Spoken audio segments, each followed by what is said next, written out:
Hello, everybody. Welcome to the Fandom Post Radio Podcast. I am your engineer, Kate, and joining me this week is Brandon. Hello. And Kestrel. Hi. And Kane. Hola. And we are here to talk about the summer 2025 season of anime. Which I thought was going to be pretty weak, but it's actually come out of the gate pretty strong, at least in my sad little opinion. So, but do we have any news from the last newscast? I know that wasn't that long ago, but... Yeah, I got a couple things on there. Cool. Yeah, first thing is just, we're getting a live-action Legend of Zelda film, and we got our leads cast for that. Zelda and Link, Bo Bragason as Zelda, and Benjamin Evan Ainsworth as Link, two young English actors. Yeah, that's kind of all we got. Fair. I'll always wish that the Hunter Schafer fan cast came to be, but that was the person who just looked like Zelda a lot, right? Yeah, she is already like a 1-to-1 copy. Nice.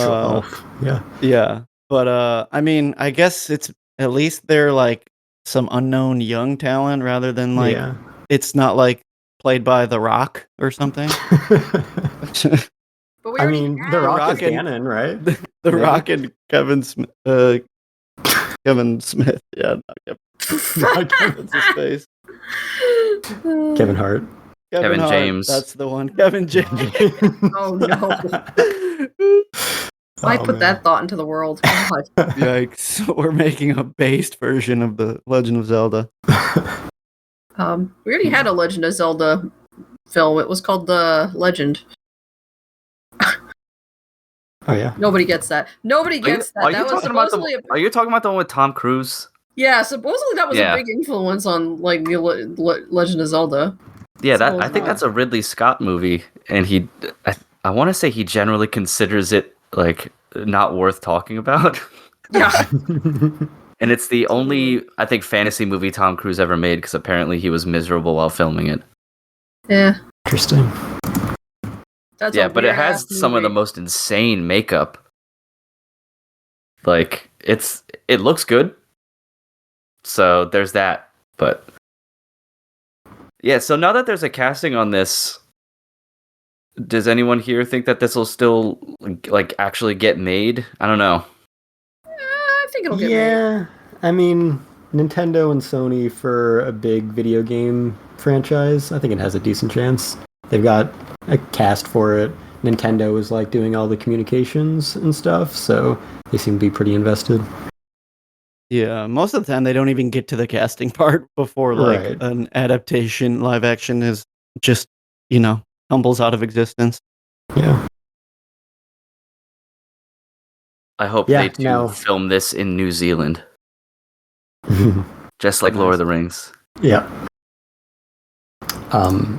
Yeah, it's still going to be kind of up to the script writing, because Zelda is not an inherently story-driven franchise, nor does the protagonist ever actually speak in the canon.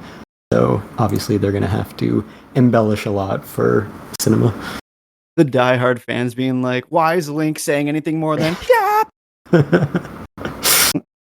Yeah, nobody talks about the CDI Link, so... Yeah, no.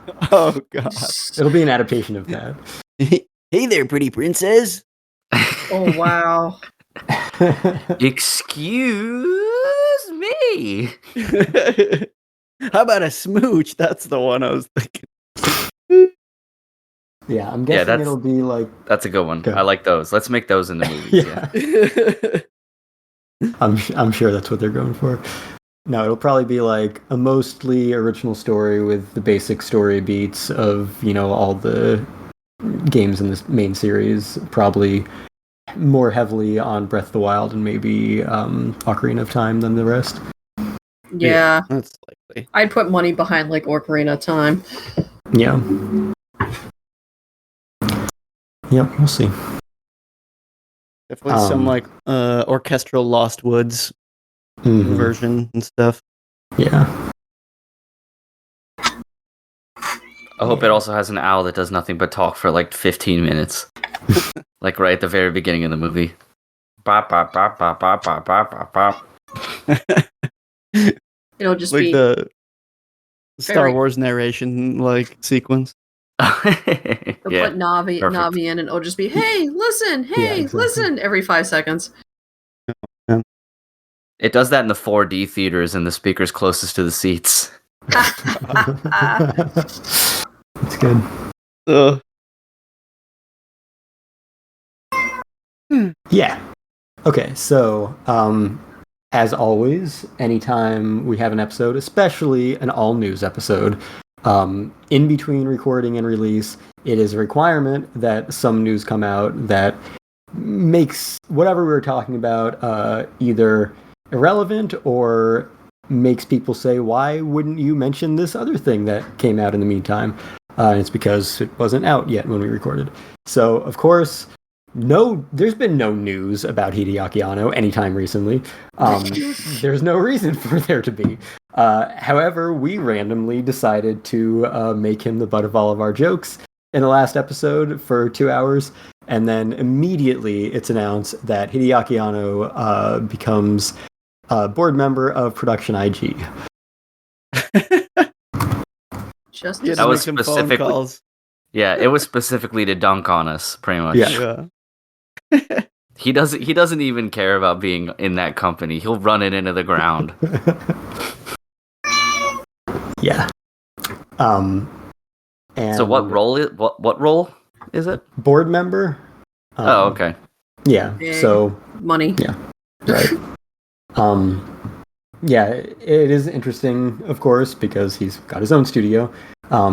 He did work with Production IG. They co-animated End of Evangelion alongside Gainax. So, yeah, it's interesting also because Production IG is, it has a couple of sister studios under the same parent company, including Wit Studio. So right now it seems like it's just Production IG that he's involved in, but he now has pretty close ties to a few other big studios as well. So wait, is he still like in a leadership role at Kara, or is he just like founder kind of? No, I mean, Loosely. presumably he is still leading Kara. Like, it has always been Anno's studio. So there's no indication yet that he will step down from that in any capacity. Right. I think the announcement was actually from Kara, in fact. Oh, interesting. Yeah. Yeah. let me He's just see. getting them extra checks. Yeah, totally. Yeah. Um, I mean, I can see some potential collaboration in the works. They yeah. are pretty good with their, 3D mech animations. There's definitely some Production IG properties that could use that. Mhm. It's- Yeah, he's still president and CEO of Kara. Okay. And now, it was originally translated as director of Production IG. I think it's just a matter of the words they use in Japanese, but it's generally agreed that he will just be a board member. President, board member, and failed fanfic writer. Yep. Doesn't change a thing, Anno. Yeah. We'll see if we get any Shin remakes from Kara coming up now, or from Production IG. And yeah, Kara did co-produce Shin Gundam with Sunrise, so they are certainly down to work with other studios. So yeah, seems like, obviously if there's a studio that outright owns the rights to something that Anno grew up on and needs to remake, then they will work with them. But otherwise, Production IG seems like a sensible partner now for any new co-productions they need to work on. This is how we get Shin Nadia Yeah. right here. Is it? Yeah, it is. Explain. Yeah, it is. Don't need to. We talked trash on him and he did something in the news, so apparently we have the Simpsons effect and are just going to be able to speak things into reality. True. Shin Nadia is, to be clear, Neon Genesis Evangelion. Which that therefore makes the rebuild of Evangelion Shin 20,000 Leagues Under the Sea. Shin Neo 20,000 Leagues Under the Sea.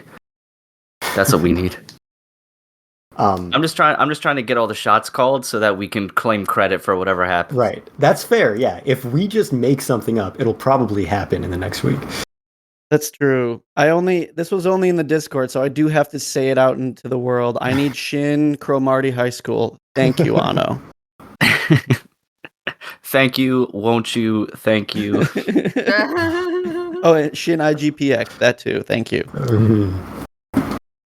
Yeah, and also, in addition to End of Evangelion, Production IG and Gainax were, equal co-producers of Fooly Cooly, and Production IG made all the subsequent ones, which we don't talk about. They can stop that now.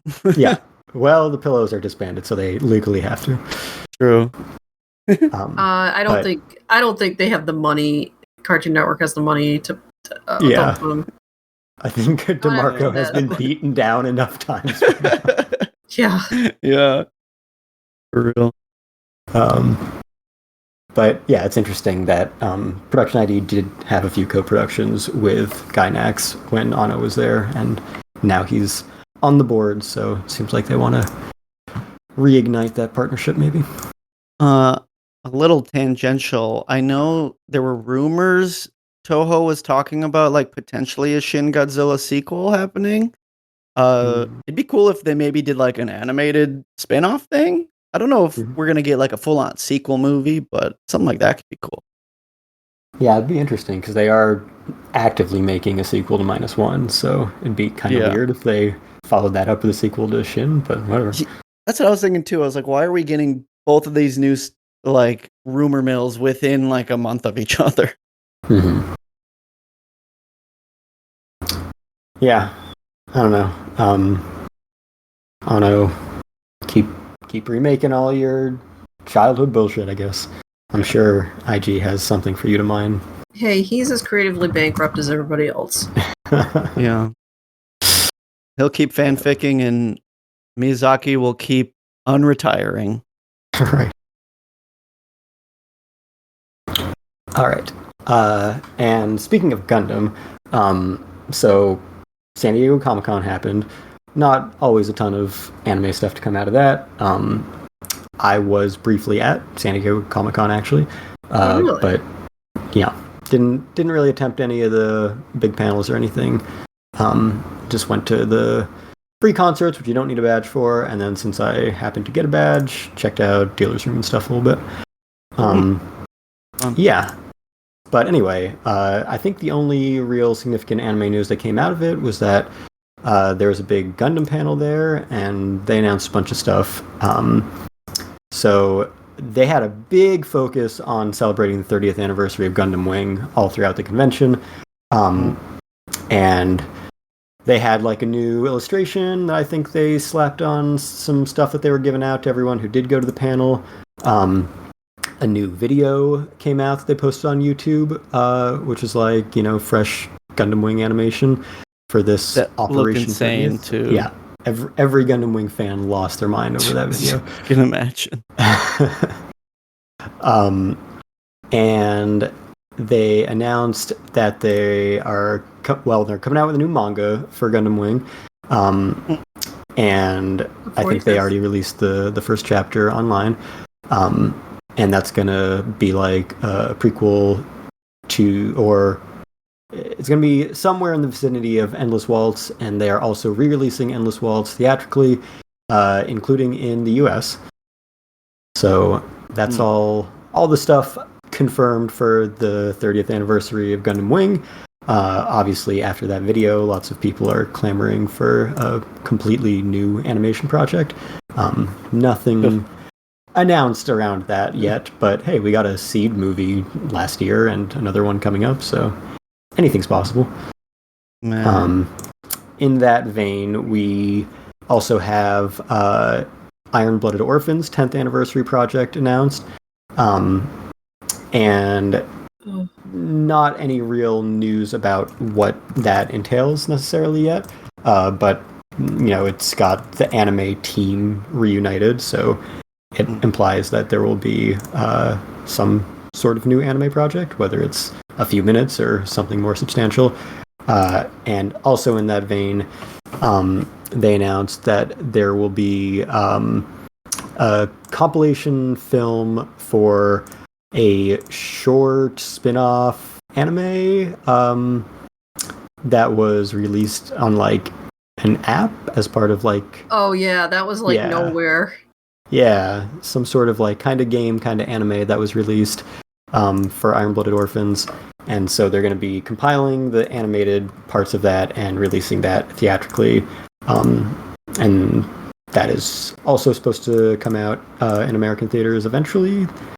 They kind of implied. They just said, for American audiences, stay tuned. Okay. And then, nothing really new about the Hathaway 2. Just kind of what we knew before, which is that it's coming out in theaters in Japan next winter, and Americans, stay tuned. So, mostly Gundam Wing stuff, a little bit of IBO 10th anniversary. I know, like, Gundam is really going in on these other markets, too, because they got the card game now, and I think they're also planning to do, like, a Warhammer type game, like, with miniatures, which look cool, but, I mean...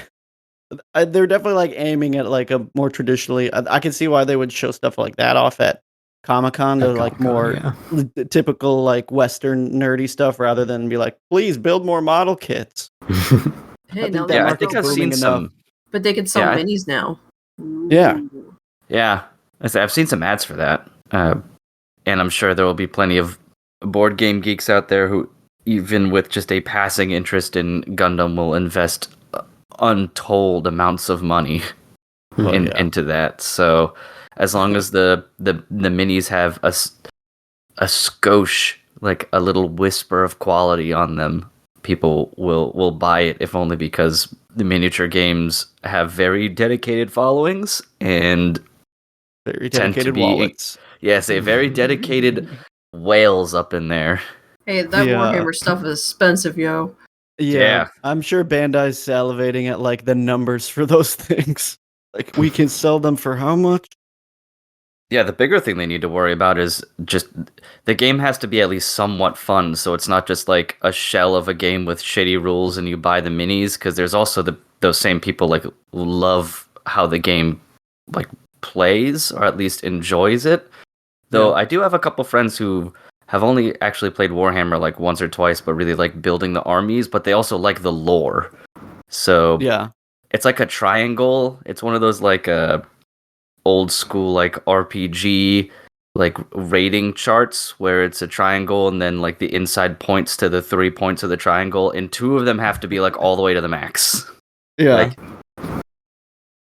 Yep. That's basically how my buddy recently got me a little into Warhammer. Is he was like trying to get me to play with him. I was like, okay, that's all right. And then the lore, I was like, okay, this is actually kind of interesting. And I already build Gunpla, so I was like, all right, maybe I'll make a miniature. So yeah, you get kind of like blitzkrieged from every angle. Yeah, that makes sense that they're exploring that crossover market after 50 years. Yeah. And I mean, the card game is already, following suit. I'm sure it's already like unavailable and everywhere. So yeah, they had a huge presence for that in the exhibit hall of Comic-Con. So yeah, that makes sense that they're trying to push into all the other kind of toy collector markets, since that has always been their bread and butter for money making. And the anime has never really caught on in the US the way that a lot of anime has in the past few years. So makes sense to explore those avenues. Yeah, the wing stuff, I'm not like really here nor there on it. I liked it, but I don't know, it just didn't grab me as much. Even like growing up in the Toonami prime time for when Wing was in every one of their like bumper animations and all that stuff, I just never grabbed on, but I think it's because I didn't really start watching Gundam until I was older and in high school. Oh, I was rather gonna than say middle you school. you didn't have a pair of ovaries. Yeah, that's true too. That's true too. The only thing I really remember about Wing off the top of my head is I think it was Troa, the one with the big sweeping hairstyle that I think was also in the circus. Yeah, he was Yep. like in the circus. Yeah, he was broody, and that was my type. Yeah. Not the boisterous American. Yeah. All I know Yeah. about that show is I will kill you. Yeah. I'll kill you. She's like, oh, I love That and all the memes that were created off of it for years and years. Yeah. Oh, that show is like ripe for just random silliness and bizarreness and Yeah. Once again, it makes sense why it would be at Comic-Con because it was like the closest entry point for Western fans back in the day. Yeah, between that or G Gundam. Yeah. No, but nobody cared about G Gundam. No. Wing was definitely the American's Gundam. Yeah. Yeah. Well, no, I'm not saying they were equal. It's just that was also the one that Toonami had as well. Like, that was their other one, which obviously didn't get as much traction unless you were into cultural stereotypes. Personally, I love G Gundam, so Yeah, They showed I the really OG like it. eventually, right? It just didn't catch on. Yeah, they did. Yeah, eventually. Yeah. Eventually, but it's just so tonally and everything different from the other two that unless you did your research, like you're not gonna tune into the OG Mobile Suit Gundam and experience anything close to what Wing or G Gundam was going to give you in every conceivable fashion. But Kane, you're telling me you don't absolutely love that the deluxe Blu-ray set I have for G Gundam came with a Tequila Gundam shot glass? Oh, you got that? Yeah. Oh, jealous. I saw it on sale multiple times like It's years so ago amazing. and really, really thought about buying it. I think the lowest price I ever saw it go is $80, and I was talking to Emily and I was like, this may just be worth it for the shot glass. You know that, right? Shot glass and like a shitty like red, like it's supposed to be his bandana, and it's like, oh, okay. No, Yeah, it was worth it. We have the Bandai DVDs back when they were worth a lot. Now they're practically worthless because they've re-released the series on Blu-ray. But when Bandai, essentially went out of business and all those DVDs went out of print for a brief shining moment, we had these DVD sets that were worth like $400. Wow. Damn. Yeah. I bought them all right before, like right when Bandai announced they were going out of business, because I was like, oh, these are going to be out of print for a while. But I don't remember. I might have given them away. Maybe I should have sold them. Yeah, you should have flipped them bad boys. I guess by the time I gave them away, the Blu-rays were out, and that's why I gave them away. So I wouldn't have made anything. Oh yeah, you couldn't have gotten like lunch money for them by that point. But we have those, and then Emily had because she was really into G Gundam. She had a guidebook that basically listed all of the Gundams with some like basic drawings, like sketches, like concepts, and then some half-assed lore about where all the pilots came from.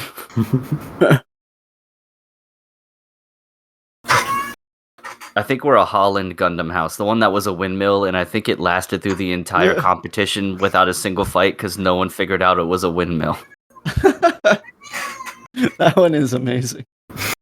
If anything, we deserve actual gunpla of some of these crazier models. They're so hideous, though. I know, but I would love to have the windmill. The windmill? I like Gundam Maxter. I always thought that one was kind of cool because it had the boxing glove things that like went around it, and I thought that one was pretty cool. I have one of those, actually. I have yet to build it, but I have it. And if memory serves, I'm going to have to Google it here real quick, but I want to say it doesn't look all that different from the remakes, like how they look in the new series. Like it has like the same kind of weird faceplate and everything. It's more football based. I'm wrong, but that makes it better. I thought it was just the faceplate that's supposed to look like a mouth guard for boxing, but no, they gave it a stupid fucking football helmet. Hell yeah, awesome. No, once again proving why this show rules. My cat has much to say about this matter. Biggest G Gundam fan. She's... Anyway, that was all the news that I had. Nice. All right, cool. Well, I suppose then we can move on to the main event of sorts, which is talking about the brand new season and all of its spoils. I know we have a couple continuing shows or brand new seasons of shows coming out, as well as a good mix of some original content. So it's really shaping up to be, as Kate said earlier, a surprisingly good season. I knew there was going to be a good amount of things, but it was nice that it wasn't just season 2, part 2 of this and season 3 of that, and et cetera. Oh, but there's plenty of that too. There is plenty of that, to be fair. But the originals are good, because I know some seasons where we've had those, it's like, yeah, they're original shows, but they're all trash. Yes. Yeah. No, this season is like easily for me a top 5 of the 2020s. I am just like, there have been a couple seasons the last year or two where I'm like, maybe I'm just like really growing out of like anime is just like, I'm not vibing with a lot of the seasonal stuff. And then this season I end up picking up 15 shows. Yeah, like this year in general, I've been cutting back a lot. Like I could easily be watching twice this many this season. But last season I was watching like half of this, even like 6 or 7 shows. And then this season, even with just the absolute bare minimum, it was still way more than I expected. Mm-hmm. Yeah. Even with Netflix sales. Yeah. We're out of that soon though, right? Relatively? Like September. September, if you call that soon for a simulcast. I mean, I don't care if it's simulcast. I've never watched these things on the day they come out. It's just more, can I watch it soon or not? Yeah. Just a day late and 2 months late are slightly different. I'm sure you could watch it if you didn't care about legality. This is true.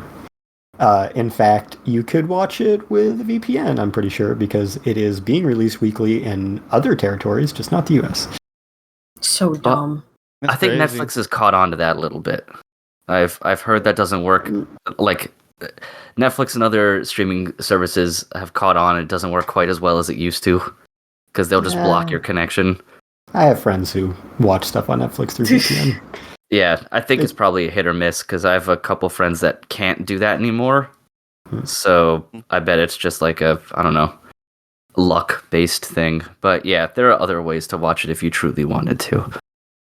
But I think we'd be remiss if we didn't start off the conversation for this season with probably the most heavily anticipated out of all the shows, at least as far as the advertising tells me, and that would be Season 2 of Dandadan.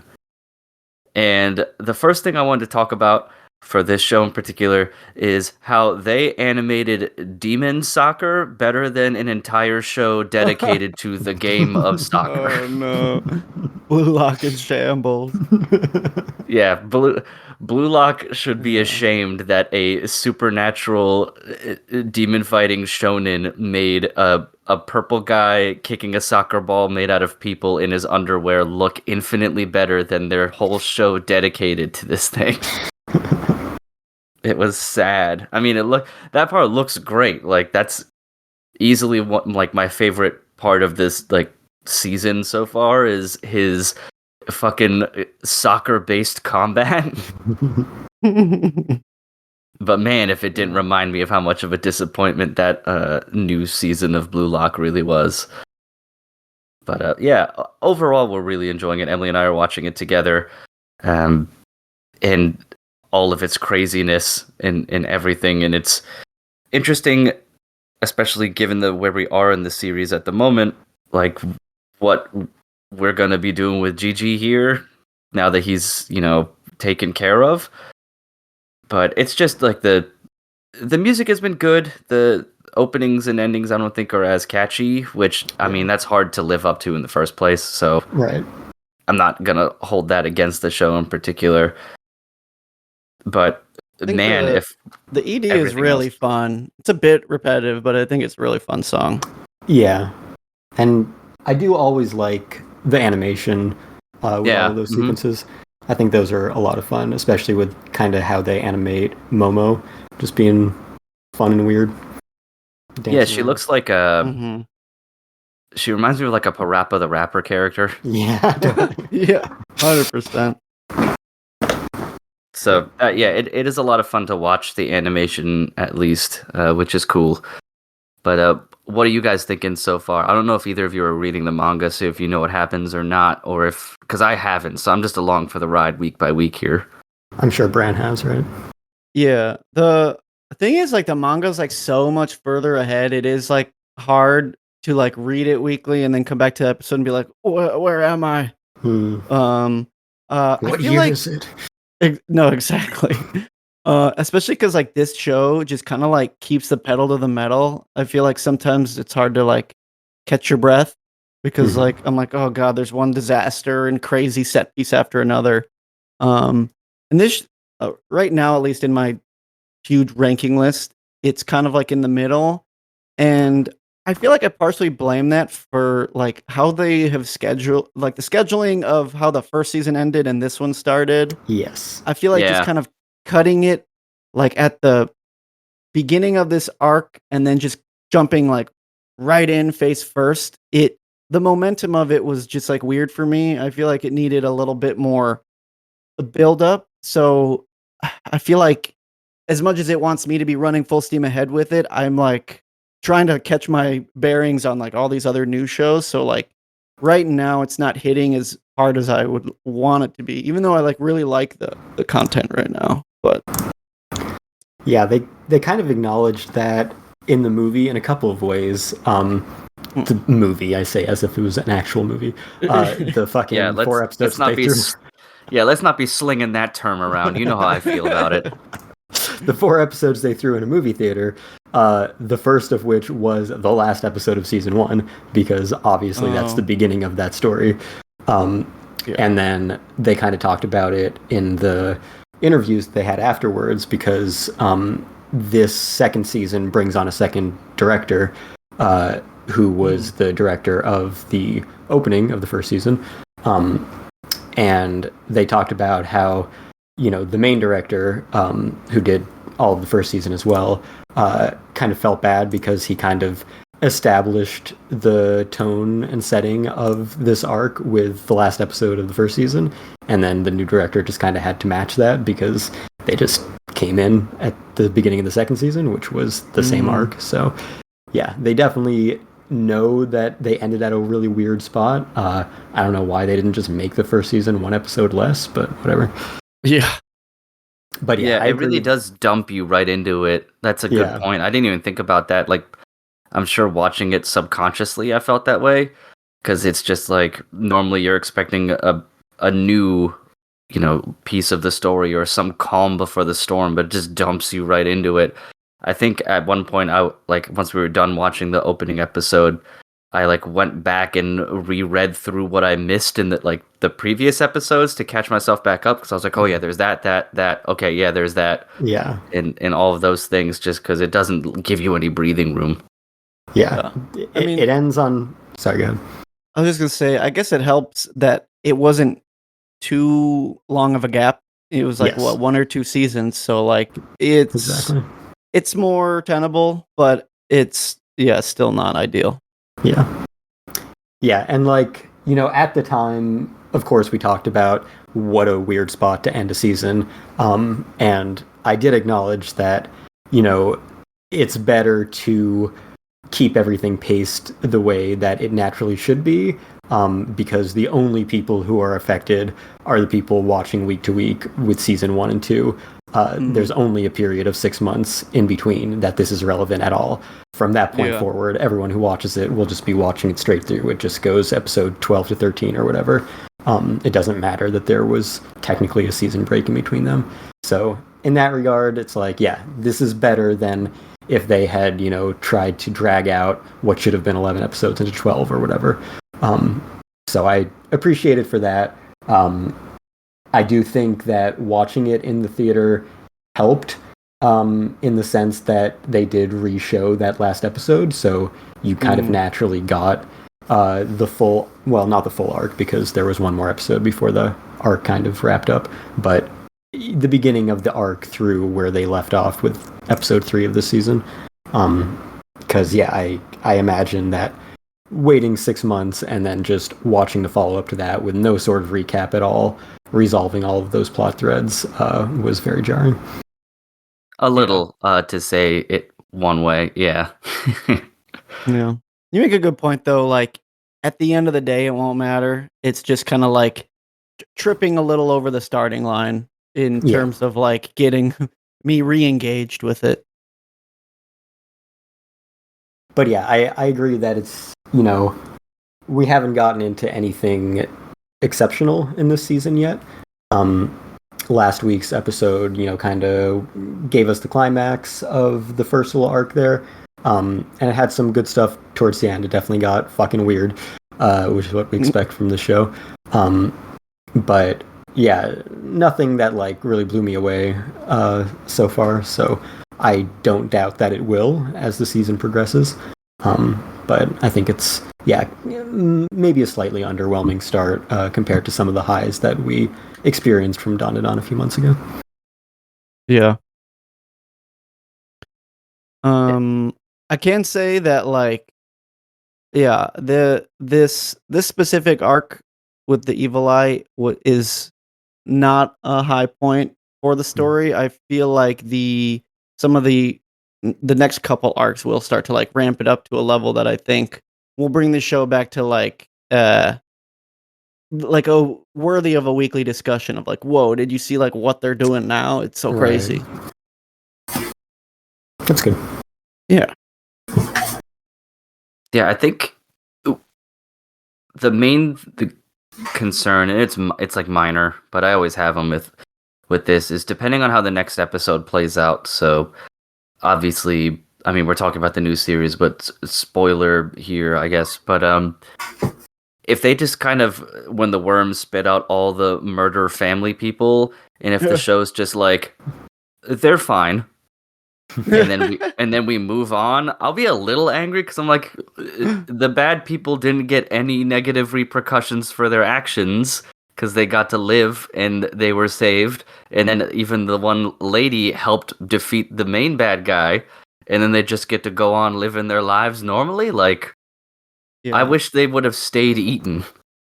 Yeah, I feel like because that was cool. I was like, yes.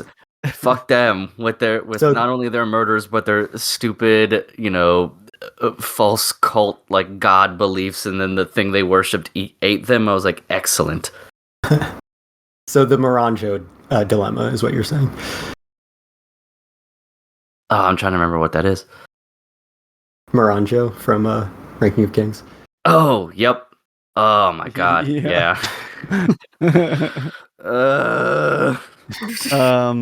It is interesting the way that they frame some of the enemies in this series sometimes, because like clearly bad people, like first episode of the new season, they're like, and sexual assault. It's like, okay, wait, hold on. Yeah, but, and lots of it.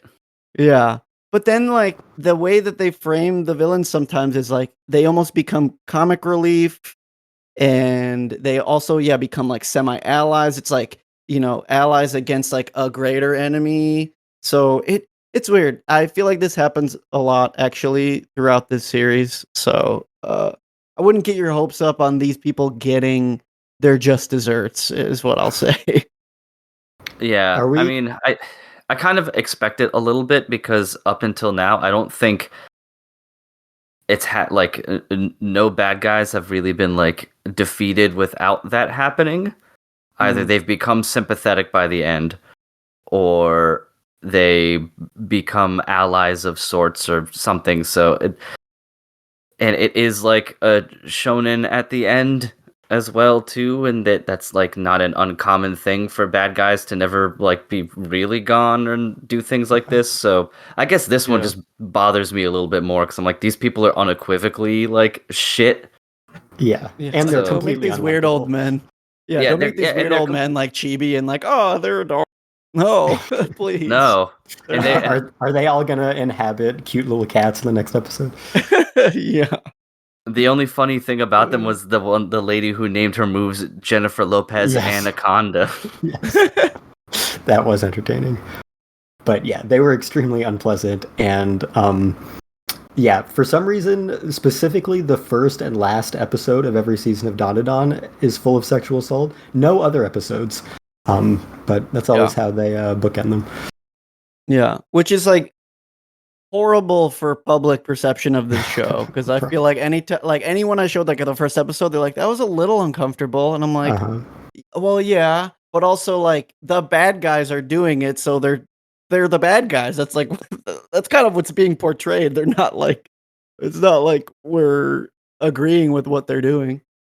Don't worry, she'll be assaulted by a bunch of creepy old men in a hot spring, and then you won't see the aftermath until 6 months later.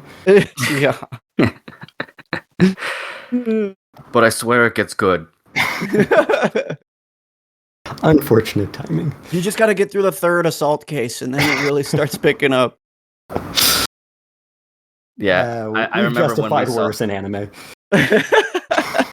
Yeah.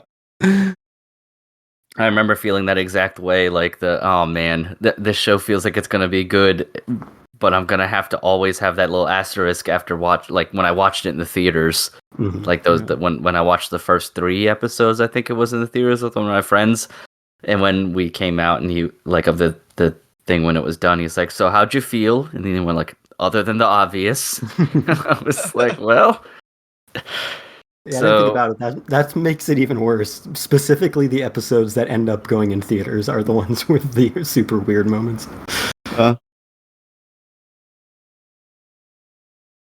Yeah, I am excited for what I'm going to assume is Gigi becoming like an active member of the fighting group, like the whatever you want to call them, exorcists or what have you, because I am assuming they will get his body out of the demon, and then just like, Okarun, it'll be something that he learns to control in some way. Because that's kind of been the pattern, because not only Okarun, but what's her name with Acro Silky, kind of the same deal. Pink hair. Yes, pink hair. Yes. Yeah, Gigi's too precious of a boy to not save him and make him a party member. Yeah, that seems to be the way that the protagonists tend to acquire powers in this show, is be possessed and then kind of gain that power. Be possessed and then get better. Yeah. And Gigi's got some insane ab game, so yeah, he's got ego to rival an entire anime. So yeah, enjoying it so far, but I think I vibe with both of you in that, not super blown away by it, but obviously like it's still something we enjoy watching every week and look forward to how it plays out, and especially with the idea that, Bran, you were saying this is not like a highlight point in the manga period, and stuff gets better as we go. Like we didn't have like a really solid opening just to have a slow roller coaster downhill for the rest of the time.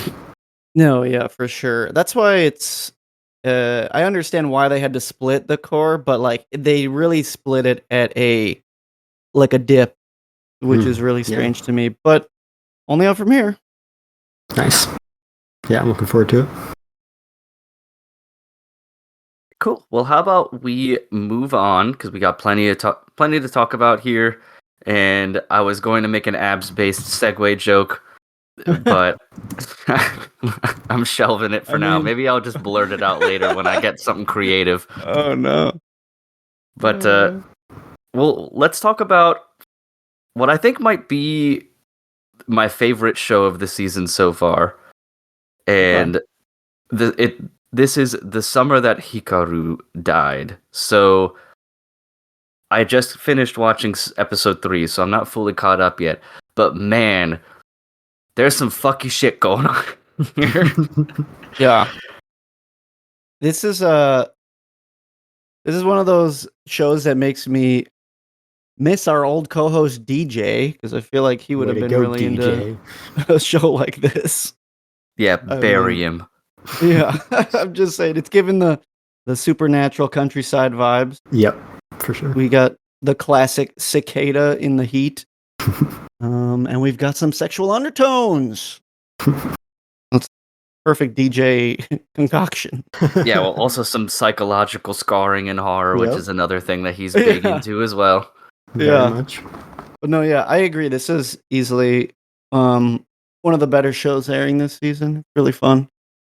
I don't know about fun. I don't know if that's the term I use, but Intriguing. it's nice to have like a good it's horror is really hard to land in anime, and I feel like this one's been really intriguing so far.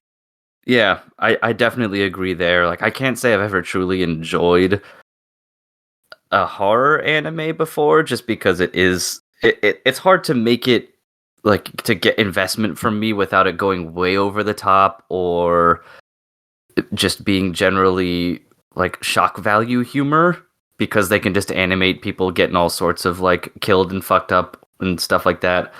But this has really like drawn me in and has my attention. I think part of it also is because it's a horror not only like in the literal sense, but because of like the like homosexual undertone parts, you can read every scene in a variety of different ways, and it just makes the emotional damage that much stronger.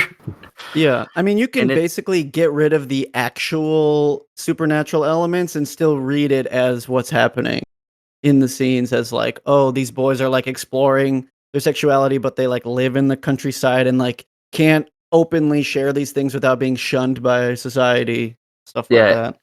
And the one is willing to, after some type of like transformation, is willing to explore a little more in the open, and the other one is still heavily closeted and hates himself.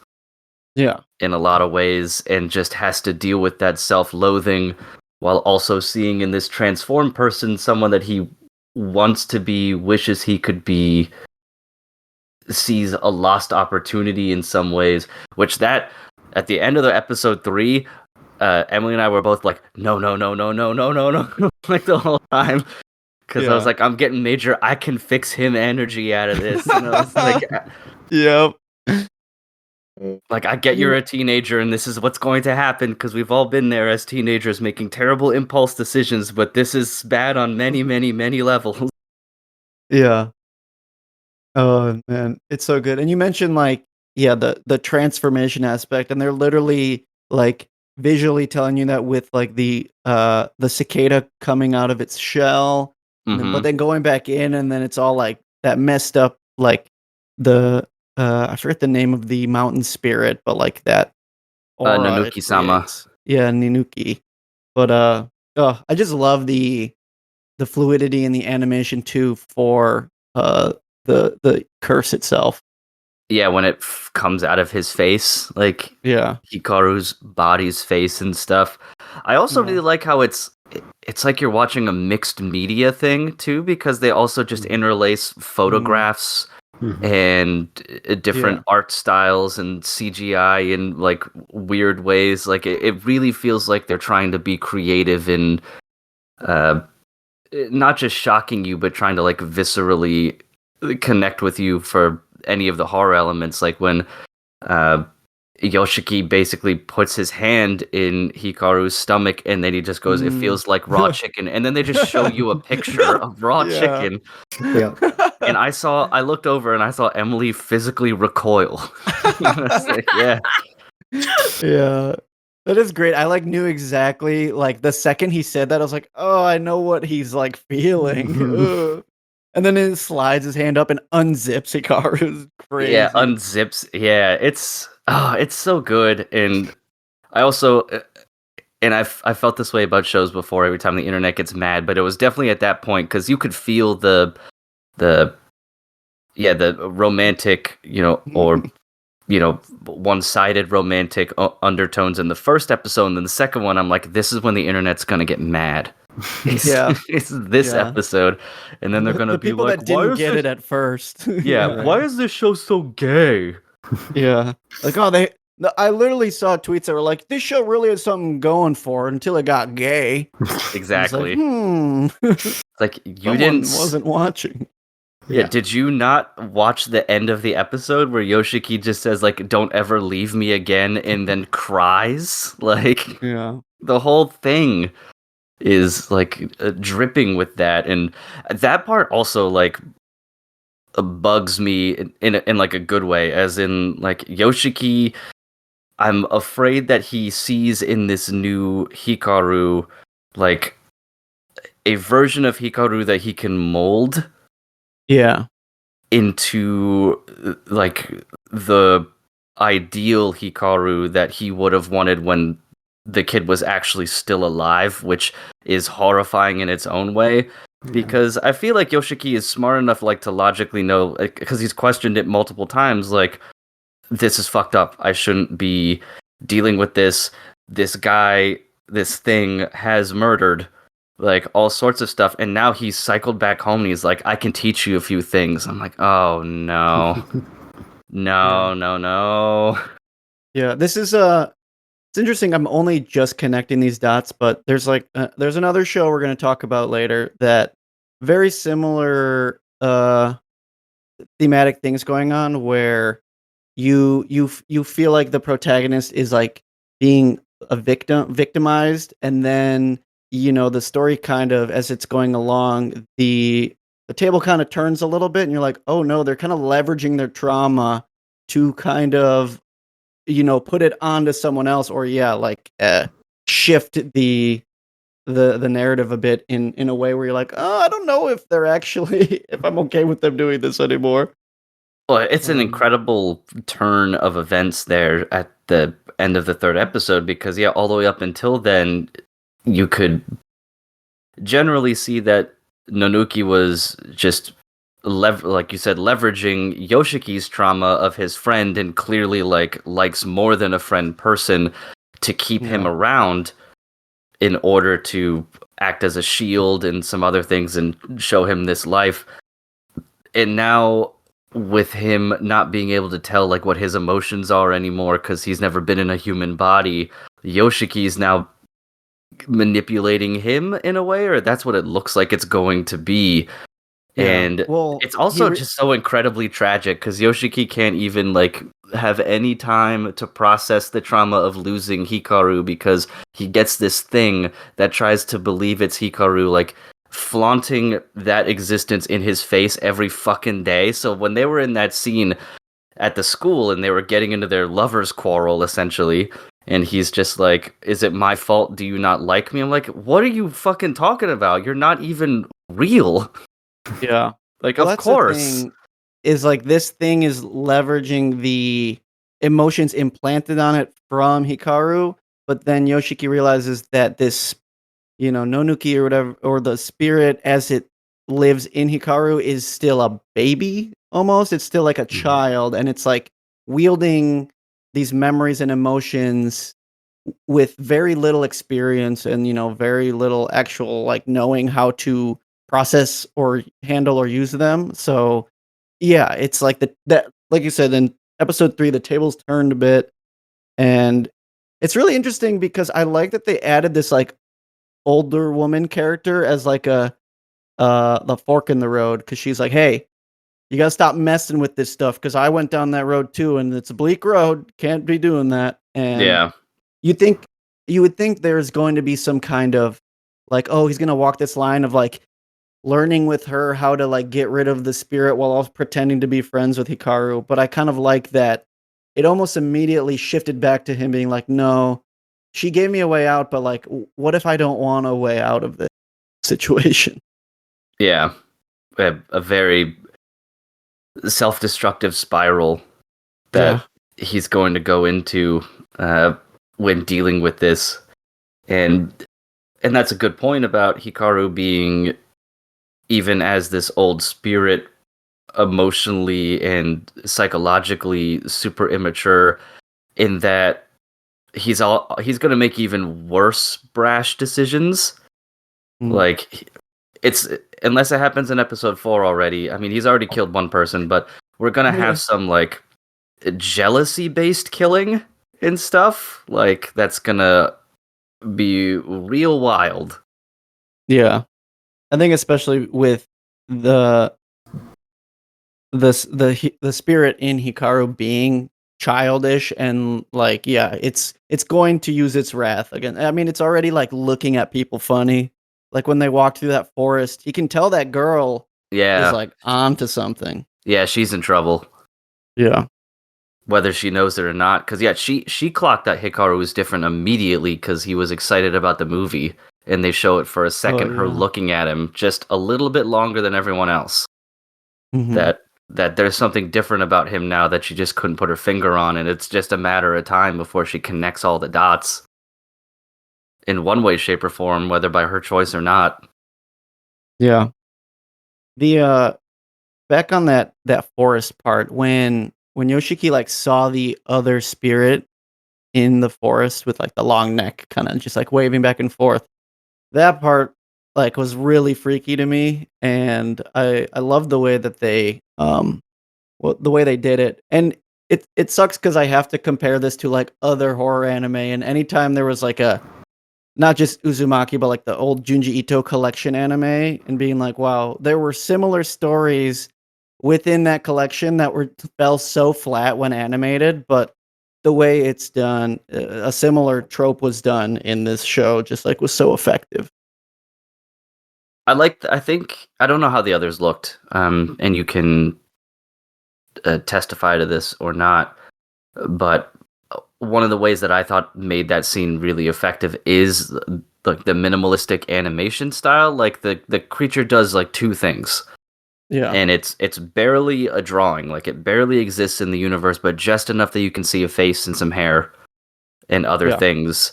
They didn't spend too much time trying to make it look scary, and that made it more frightening. Like they didn't try to make it look gross or give it like big eyeballs. It's just this thing that's moving very unnaturally and coming at him from the forest. Yeah, it was kind of like letting your brain connect the dots and make the horror. Yeah, it fills in the details that the art doesn't need to.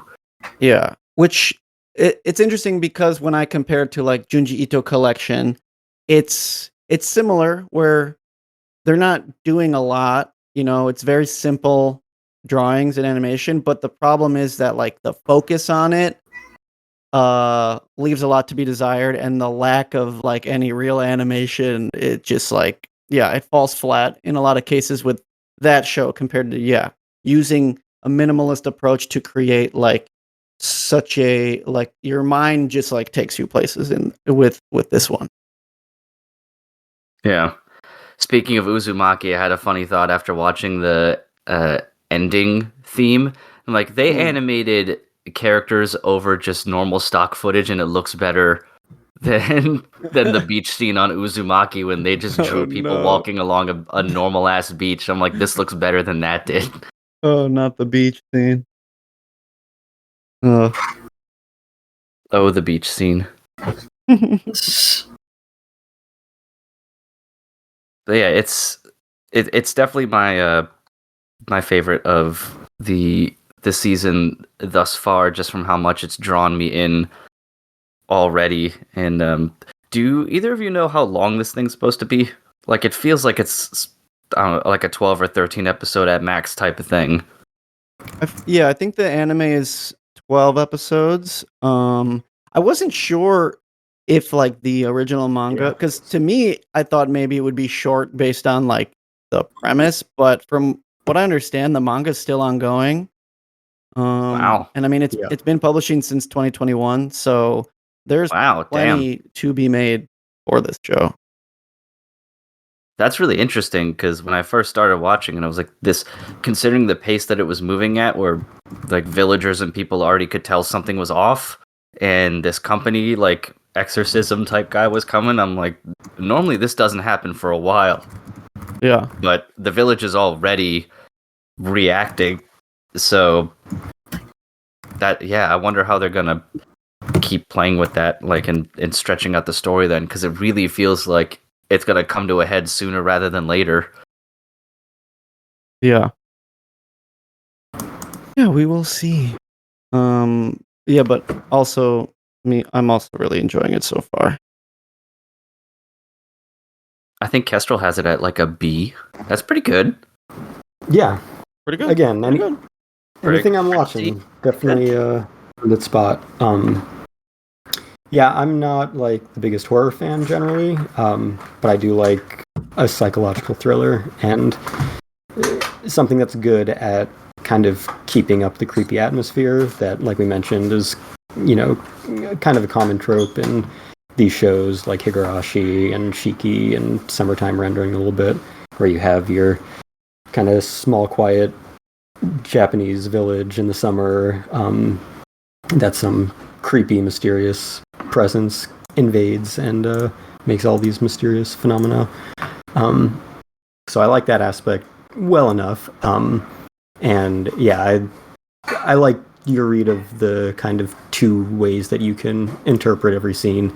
The kind of literal textual horror elements, which are interesting enough from kind of the philosophical and ethical perspective, especially of Yoshiki and how he relates to this new replacement of his more than friend that he lost. And then, yeah, the idea of even interpreting it all as pure metaphor also functions really well. So, yeah, I think it's definitely a very interesting new show that is different enough from anything I've seen that it's very intriguing. Yeah, the one thing that I don't. This question will never be answered, obviously, because the character is dead. But and then we can move on. I know we have other things to talk about, but I'm really curious as to if Yoshiki could like mold Hikaru into this version of Hikaru that would love him back, because there is the chance that Hikaru was always just like teasing him.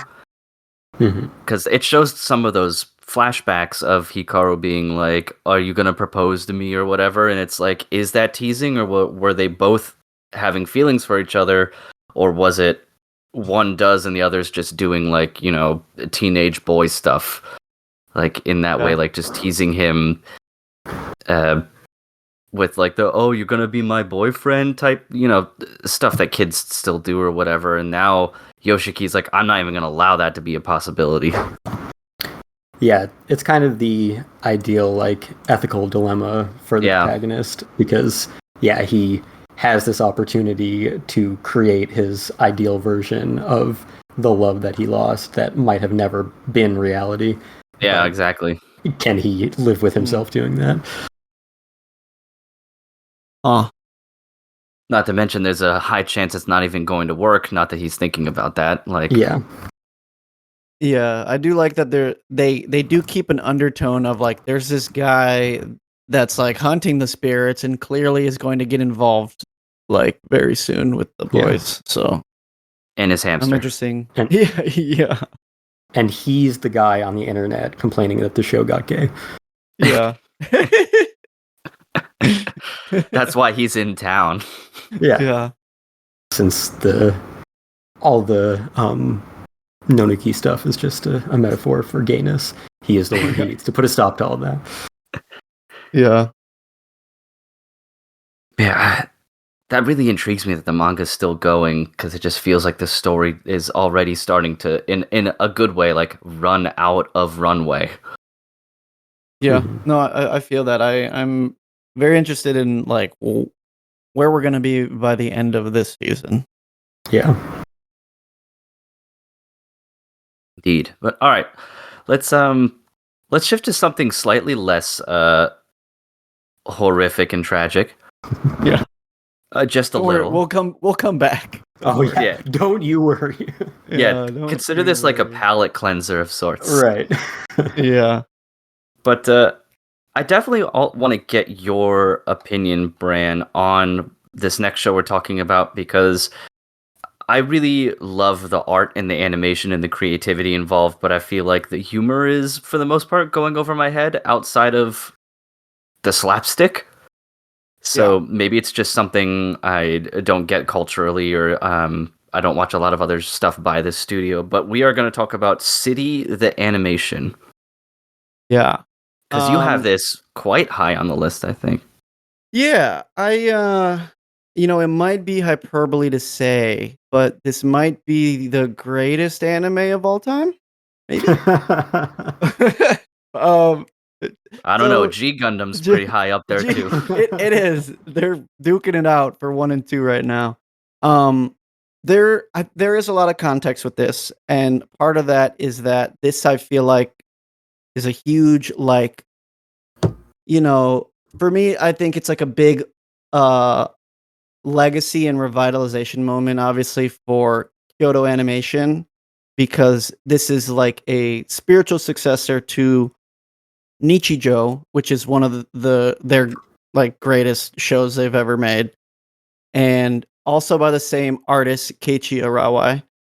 And this is the sequel manga, not sequel, but like the thing he created afterwards, with a very similar tone of just like this slice of life, taking like bits of characters from like a similar setting and like connecting pieces as you go and like building out, in Nichijou it was like a school and like part of a town. And city, it's more like a larger scale city life, slice of life. But I don't know, something about this show is just like, to me, is just like the pure essence of like what anime can achieve and what it should be, because it's just so like, it makes me feel so wonderful watching it, man. It's just like so beautiful to look at, and all the elements of like the animation and the voice acting and the sound effects and everything all coming together is just like, I don't know. It's just like, this is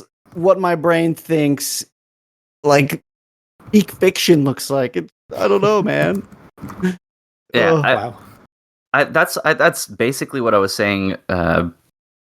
In terms of its like creation, like the humor for me is a little off, but man, Yeah. if this isn't just like such a wonderfully produced piece of art in general, like all of the animation is so fluid and lively, and everything has like a spring in its step when it moves around. The colors and the saturation, it makes me feel like I'm watching a children's book animated. Yeah. Basically. Like very very lovingly, and when it does do jokes, that I laugh at, it just makes them even more. But even if this show missed on every single joke, I think I would still enjoy I would enjoy watching it, just from the spectacle that it has, and the type of spectacle I think is important to note, because it has a feel that other shows that you can say are animated well don't really have. And I think that's Yeah. because so many of the past few seasons, and granted, I'm sure this is affected by the types of shows that I watch and that we watch, because I don't watch a ton, but it's like shonen stuff has been where all of the biggest animation has been, and effectively like in action and violence and things like that. Like, Yeah. And it's the only fucking reason to watch Solo Leveling. This does a very similar thing with all of these incredible colors and animations, and like the scene where the one girl is like smelling the ink to have like the memories and stuff, and it's like it's bizarre, but it's so lovingly made that you just kind of allow it to happen in a way. Like, I don't be like, this is ridiculous. It's like, no, just keep doing this. It reminds me in a way of like 60s surrealist animation, just done so perfectly, like fucking Yellow Submarine shit. Yeah.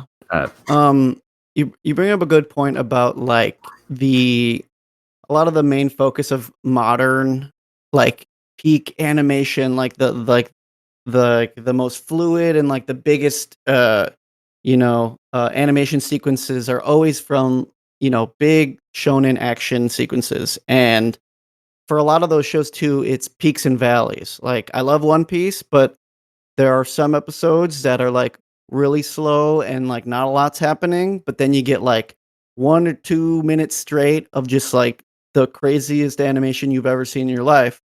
Whereas a show like City is so like tightly made that every moment of it is in sync with itself. And I feel like it really adds to the collective feeling of the city and how like everything is working in tandem and all these characters are in the same space as each other and everything's happening, in consequence of each other and around each other. Whereas, yeah, when you're watching like an action show, sometimes you just kind of have to suspension of disbelief and be like, yeah, they're making that shit happen. Like the big fights are just like, we're gonna believe everything that's happening just because it looks so cool. But a show like this and the way Kyoto Animation just so tightly understands this artist's style is even though, yeah, like you said, it's very cartoony, almost child book, like so colorful and wondrous, but it's all it's so congruent with itself. It like understands itself so well that like everything meshes together and it makes so much sense. Yeah. I don't know. Well, it's so like seamlessly done in that the world is more believable because everything is so uniform to a certain extent. It isn't like some things have high contrast colors and others try to look realistic. It seems like it's like every little detail in the city, in the plate, like the apartments, the restaurants, the posters, everything like matches and looks in a way that presents to you this like fully fleshed out world. Mm-hmm. And because of the fact that it all carries that same art style so effortlessly, it feels like lived in and real in a way. And I think I enjoy that a lot as well because of that fact. It immediately sucks you in, and it's just, you feel like you're living in there in a lot of ways because of how well everything is produced. Yeah. And speaking on the comedy bits, because I know you said like it doesn't always land for you, and I feel like that is like almost Achilles heel of this artist, his stuff, both Nichijou and this, is that right, because it's almost in some of them are like just like 4 coma style where they're just like, this is a quick little joke we're gonna do, or some of it's so rapid fire that not all of them are gonna land. And I agree. Like, I think Nichijou is one of the funniest shows I've ever watched, but it's also similar to like Gintama. There are some jokes that like I'm just not going to understand because A, it's either referencing something that I culturally do not understand, or B, like it's a wordplay joke that like I don't have a deep enough Japanese understanding to like think it's funny, but it's the confidence in which the show presents itself and delivers its jokes that you just enjoy the process anyway. Yeah. Yeah, the wordplay jokes are always the toughest ones because you don't really have any hope of understanding them. Yeah. At least with the cultural ones, you could kind of look up and be like, oh, it's this comedian. I see that. Okay. Like, that makes sense. But then when the jokes are more like, well, normally you would use this tense of the word in this, but in this time they use this tense of the word, and then they didn't put the honorific on it instead. You're like, okay, right. Yeah. But so thankfully there's thankfully there's just like a lot of classic, just like good slapstick and just like misdirection humor that's just so funny, the way they'll like cut to a reaction or cut to like a quick movement or something. Like one of the first like gut busting jokes for me in the first episode is when the chef drops the noodles in the guy's bag. Yeah, that's like, great. That is easily like the highlight joke of the first episode, and it's just for every like little joke that you don't really get, there's ones like that just land really well. Mm-hmm. I like that one, but I actually honestly laughed harder the second time it happened because the show doesn't highlight that at all. Yeah. He trips looking at the guy getting the wine cork shot into his forehead, and the noodles just slide into the bag, and then the scene cuts to something else entirely. When it was the first joke, you see it happen, and like that is the joke, and then the second time it's more of just a byproduct of another joke that happened.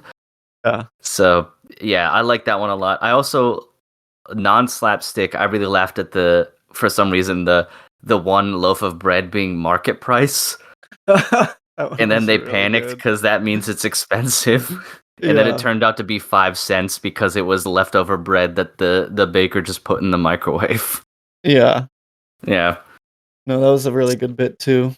So yeah, it does have like good bits. It's just it is the Achilles heel, and unfortunately, in some ways, it would always be a thing you'd have to append to a recommendation of the show. Be like, okay, so there's gonna be stuff that's not going to be funny, but just enjoy everything else about it. Because if I tell you it's a comedy show, obviously people are going to be expecting to laugh all of the time or something like that. And it's like some of these are just not going to hit and you're going to have to be okay with that. Yeah. Yeah. But I think as we kind of explained, the general vibe is just too good to like not enjoy yourself regardless. Yeah. I also like the bunny cat thing. Yeah. It always looks mad. Yeah. But yeah, it's I'm glad I picked it up because I had mentioned at the jump here that I don't really have a lot of experience in KyoAni stuff. I have watched Nishiju and really like it a lot, and that was part of the reason I picked this up too. Is that the art style is similar, very very much the same. So that alone was what drove me to want to watch it. So glad I did. Definitely glad I did. And will watch as much as they are willing to provide. Yeah, I just want to point out that, all of those kind of assumptions about the anime industry where all of the, amazing animation is reserved for, like, action, and it's always inconsistent. There's an exception to that, and it's called everything Kyoto Animation has ever made. Yeah. So if you want more of that, that is all they do. That's a good point. Even from someone who doesn't watch a lot, I've seen clips and they all look gorgeous. Yeah. Yeah. I think if you enjoy, like if you still like really enjoy City after the season, definitely give Nichijou a full watch because that show is really good. To me, I feel like City feels like the just natural progression of it too, because Nichijou was similar in that it's just an ever expanding cast of characters that like slowly over time you're like filling out the town and like getting a better understanding of its layout and the people in it that are making it happen. And this just feels like the natural conclusion of just making that an even bigger and tighter world. Yeah, I can't say I laughed at the I think it was the last gag in the new episode, but man, I felt for the dad character when his whole goal was just to become a regular at a restaurant and it closed right before he got to that point. Because I've been there. I felt him so bad. I was like, I understand the desire to want to go to a place enough that they recognize you.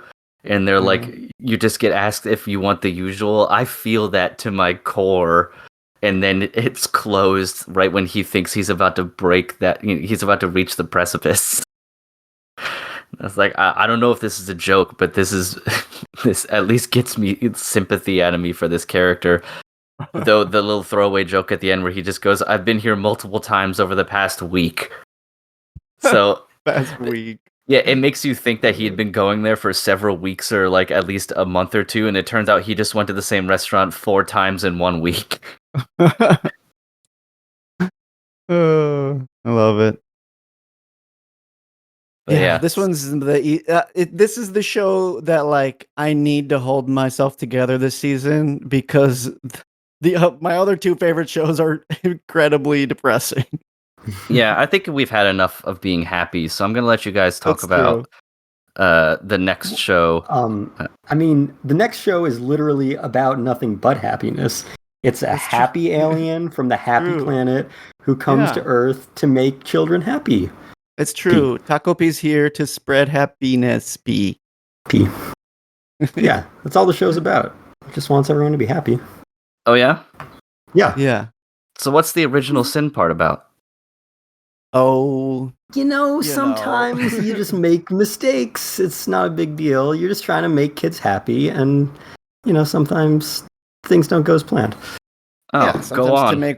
sometimes to make one kid happy, something has to happen that isn't so good to another kid. Equivalent exchange. Exactly. Yeah, and sometimes you learn that the kid you made happy is actually passing on that trauma to others, and the kid that you sacrificed in that process was just the product of trauma from other abusers. And it's just an endless cycle of violence, and from anyone's perspective, everyone else is the villain. Basically, shitty parents create shitty kids. And shitty kids create other shitty kids. Yeah. And everyone is shitty, and the whole world is fucked, and Yes. we just want to be happy. And I know this may sound like, wow, why would you ever watch something like that? Well, because it looks really, really good. Like, really good.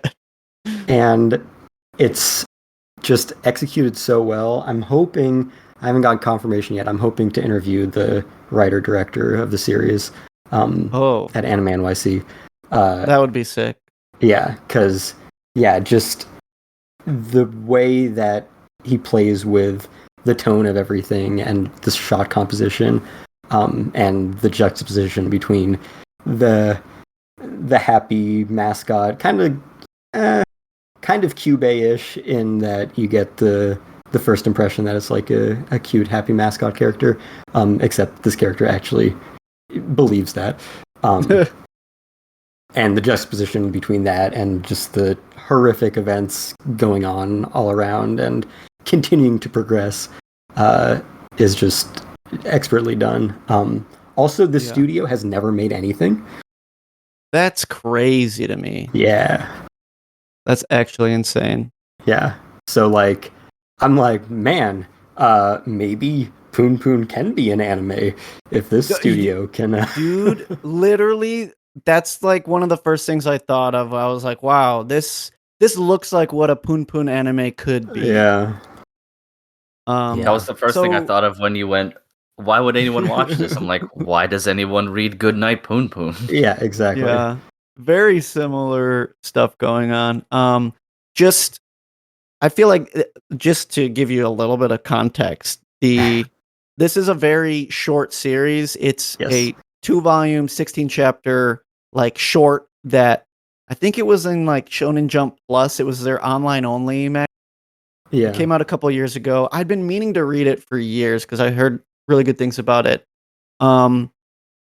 I think it's worth going in without knowing much, which is why Kestrel and I are tippy-toeing around a little bit. Yeah, because I mean, we're being coy as a joke too, but basically every episode has a huge twist and a huge trauma dump. But it's only going to be 6 episodes. We're already 1 episode away from the end, so I think it's something. By the time this episode is out, the series will be over.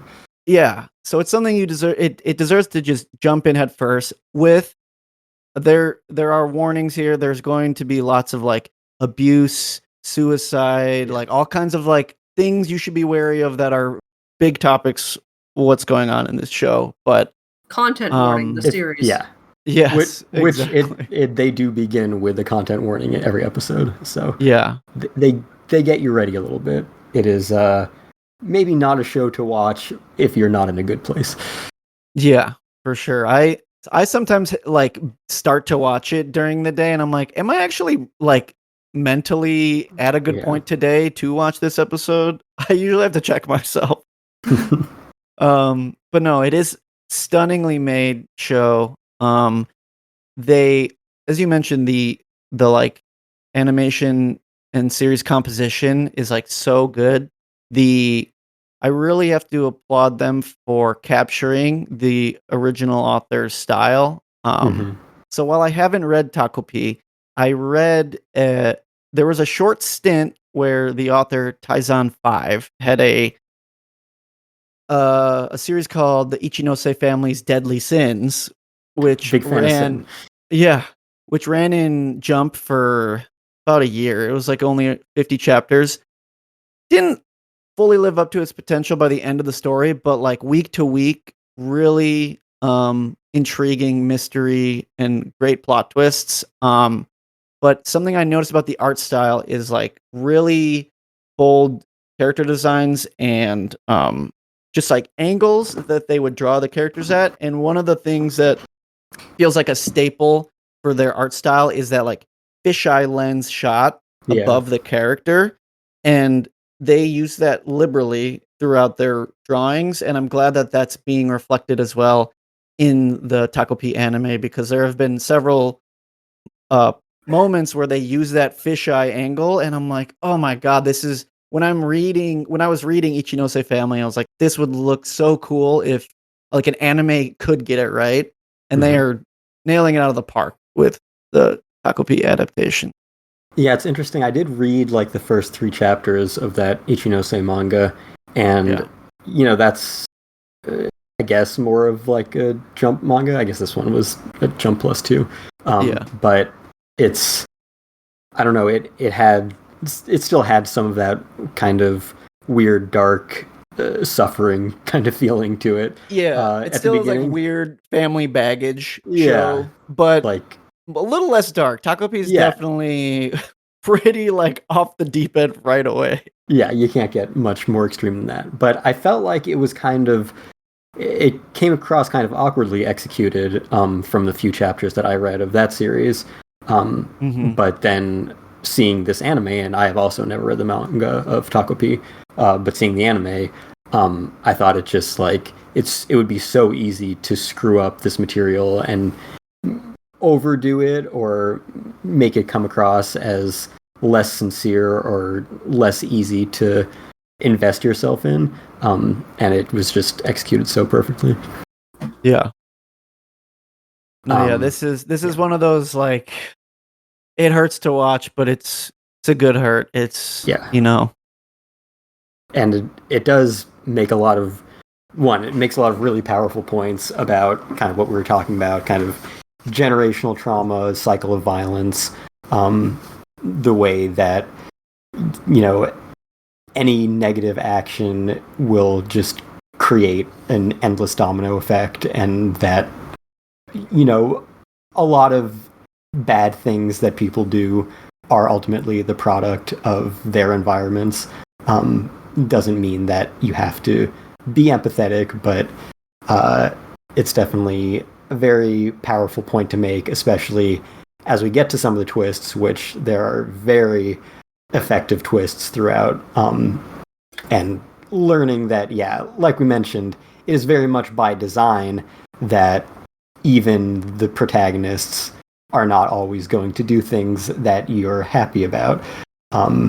And it's very much, it starts out with very clear villains, but within probably by the first episode, and certainly more and more as it goes on, it's very clear that there are no really like good people or wholly bad people. They're all bad people who do the bad things that they do as a result of the bad things that have happened to them. It's a story about hurt people, how hurt people hurt people. Yeah, exactly. Hurt people. And in addition to that, the way that it's just kind of constructed over the course of its 6 episodes, obviously only 5 so far, but the way that each of them kind of feels like an independent character study and has something new to contribute to its worldview and its plot progression. And like I said, several of them have very significant twists that kind of recontextualize sometimes the entire series. Is just really profound. I'll never look at pancakes the same way again, probably. Oh no. Yeah. They still looked great. I know. Until they did. A lot of until they realized how hollow they were. Yeah. The same stack of pancakes, how 2 different perspectives can make it look so different. Yeah. This show is making me realize like they did really try to do a similar expanded thing with Ichinose Family, where it's like yeah, let's get the perspective of like a different character in the family. Like, let's air their baggage and change the perspective of like how we're all viewing the characters in the family when we show a new perspective. Yeah, I really do see how Taizan 5 went from this story to that one, especially too because Ichinose family has like a weird time travel, time loop element to it. And Takopi's first episode kind of has that going on for a minute. But yeah, it's interesting because they only kind of like dipped into it with Takopi, and then it was like, oh nope, we're done time traveling. Gotta deal with the shit that we do now. Well, well, kinda. Yeah. Yeah. But yeah, it does with Takopi's character too.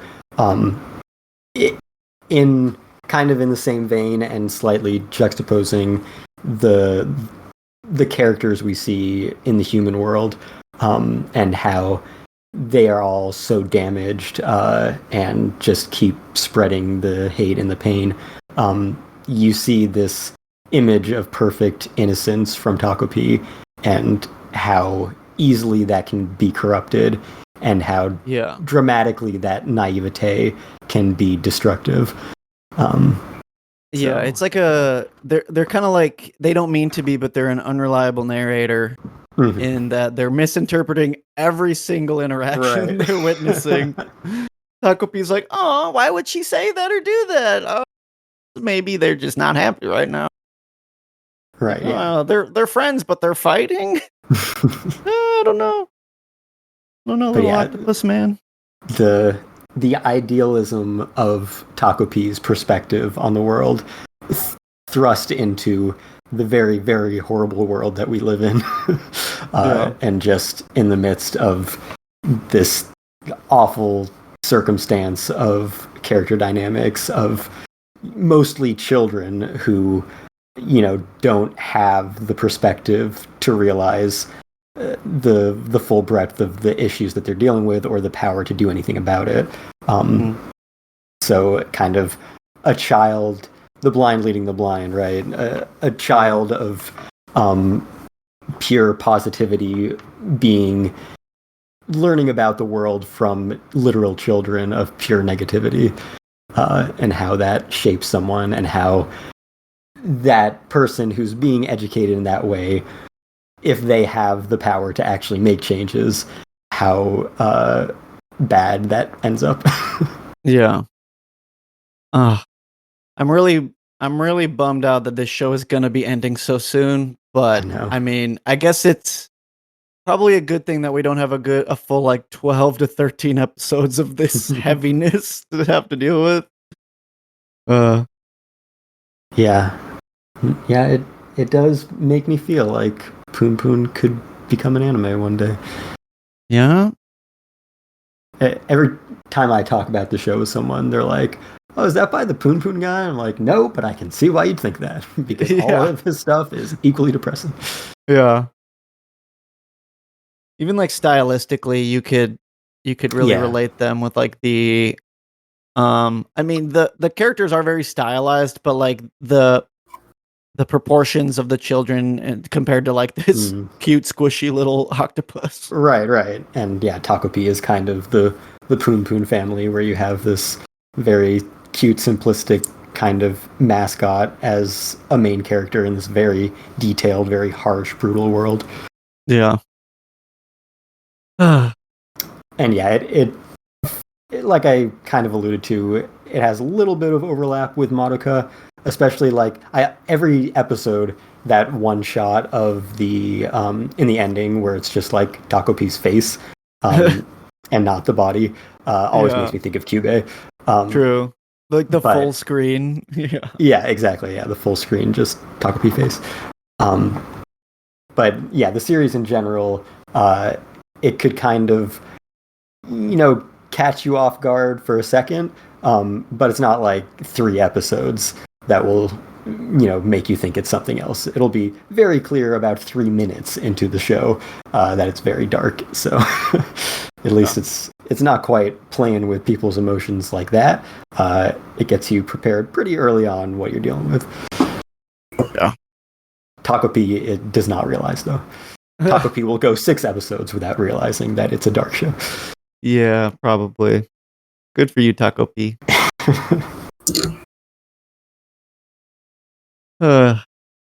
P. Good stuff. P. All right. Well, I think we can continue the tonal roller coaster that we've established. Yeah. I think I need an oolong tea after this one. Yeah. Well, what's interesting is I really don't have a ton to say about the show because I know you guys wanted to talk about maybe some other things, and it's hard to really dissect what is Grand Blue Dreaming at this point because it's really just boobies and jokes. It feels like a show out of time. I feel like I'm back in like 2015 when I'm watching it, which is a good thing. I feel like it's like a weird nostalgia. God, the idea that 2015 is nostalgic. Yeah. Yeah. At this point, anything pre-2020 is pretty nostalgic. It was a different universe. That's true. I think the only thing I can really say about this show, other than I think it's hilarious and I love it, especially all the drinking and facial expressions, is it reminds me of what my one friend said about Shaun of the Dead, where he's like, it's not the best movie, but it's the perfect movie. In the way of it being like, it does everything that it wants to do, and it does it perfectly. And I feel like Grand Blue Dreaming does that. It wants to show you boobies and faces and jokes, and it does that nonstop, 24/7, 365. Yeah. It's not not hiding what it is. Yeah, it's not is trying to funny be something it isn't. Because it does present itself initially as a diving series, and it is very much not that ever. What do you mean? It is a diving series. Did you not see the people get their licenses and put on the put on the suits once or twice? The wetsuits? Our boy got his license and took his not blood related sister out diving. Yep. Oh man. Also, I don't know. I don't know if this could work.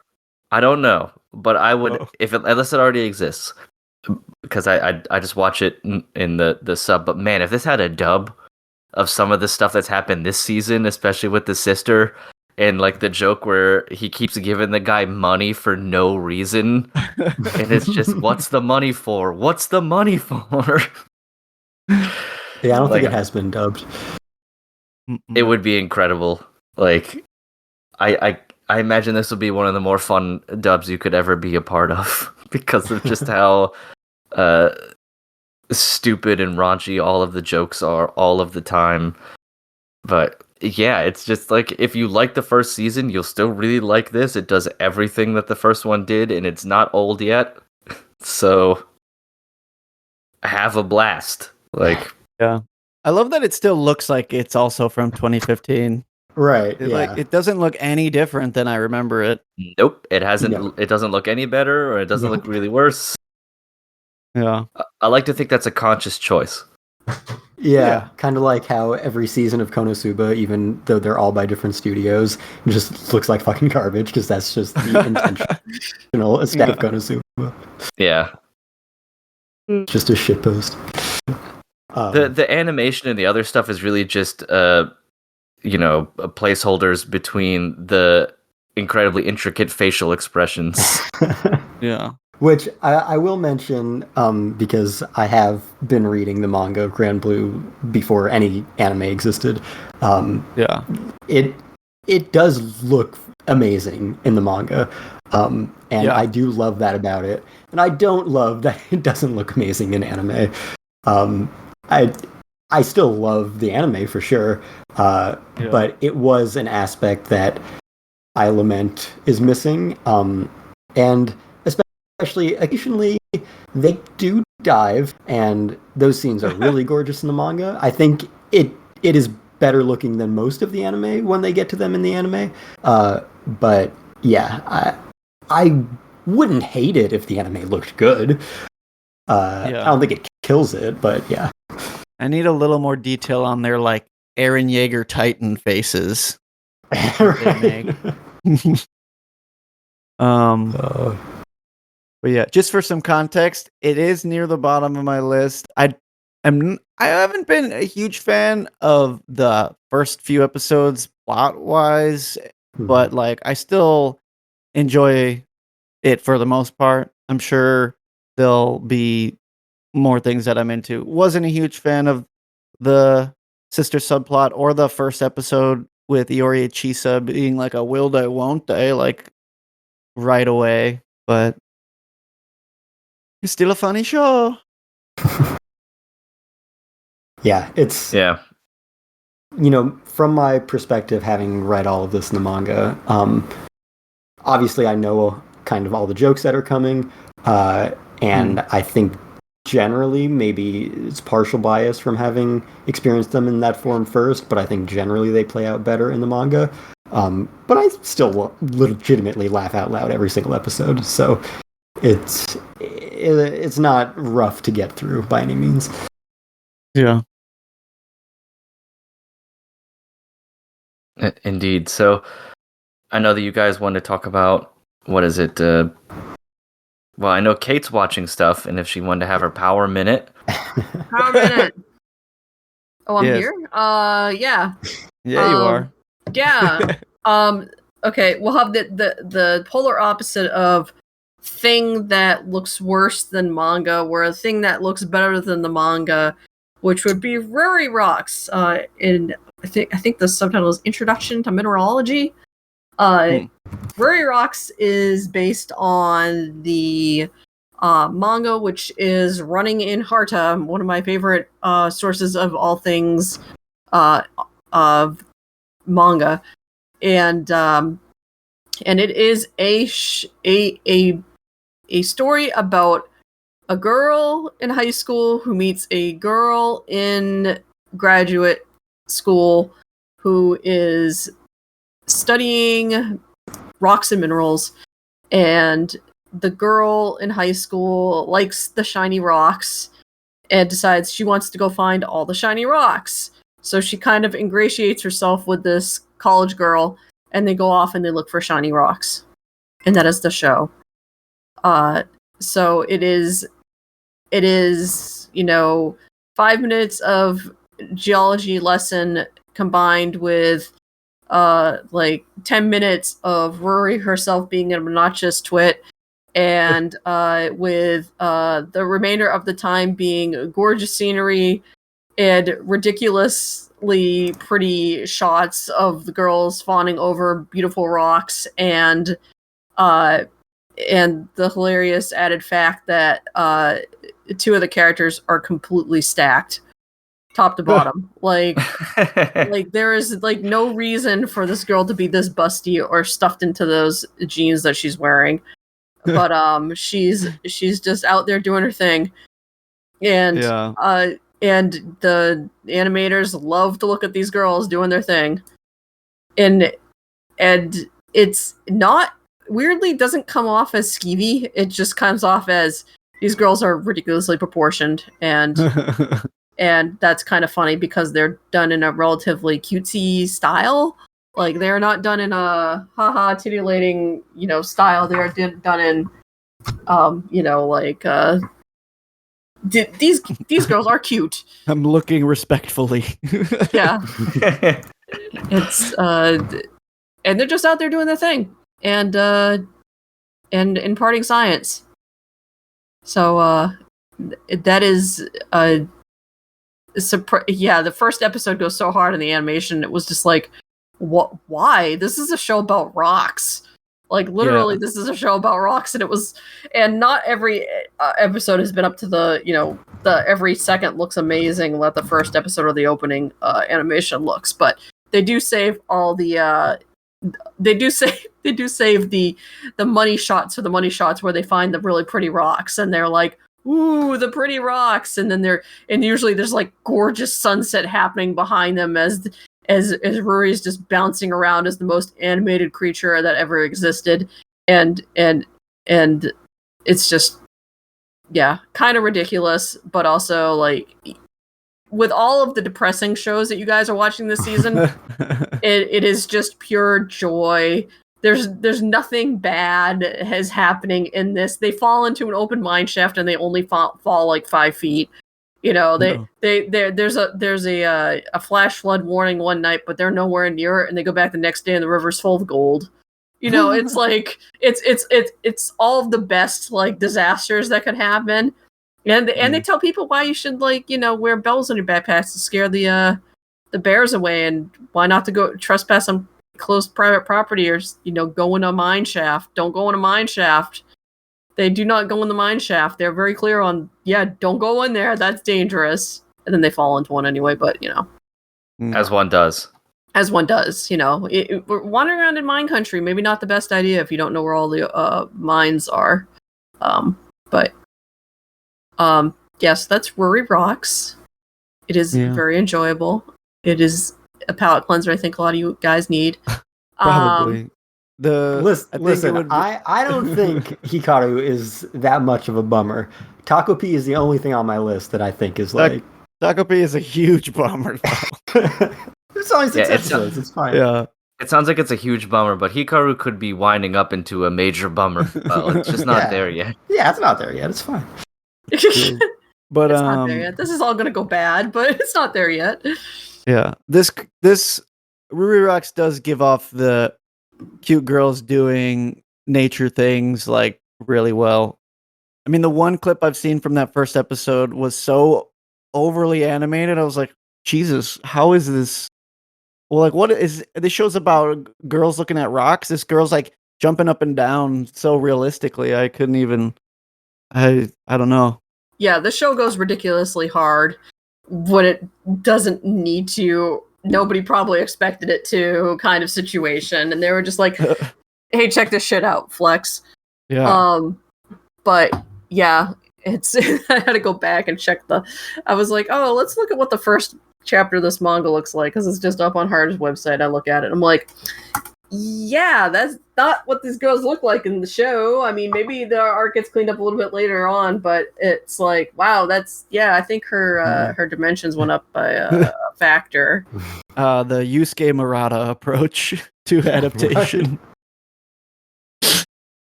So that Ruri Rocks. That's my one feel good show number 1. Feel good show number 2 is Secrets of the Silent Witch, which is an adaptation of one of my favorite light novels that is currently publishing. And it is, everybody keeps calling it Bochi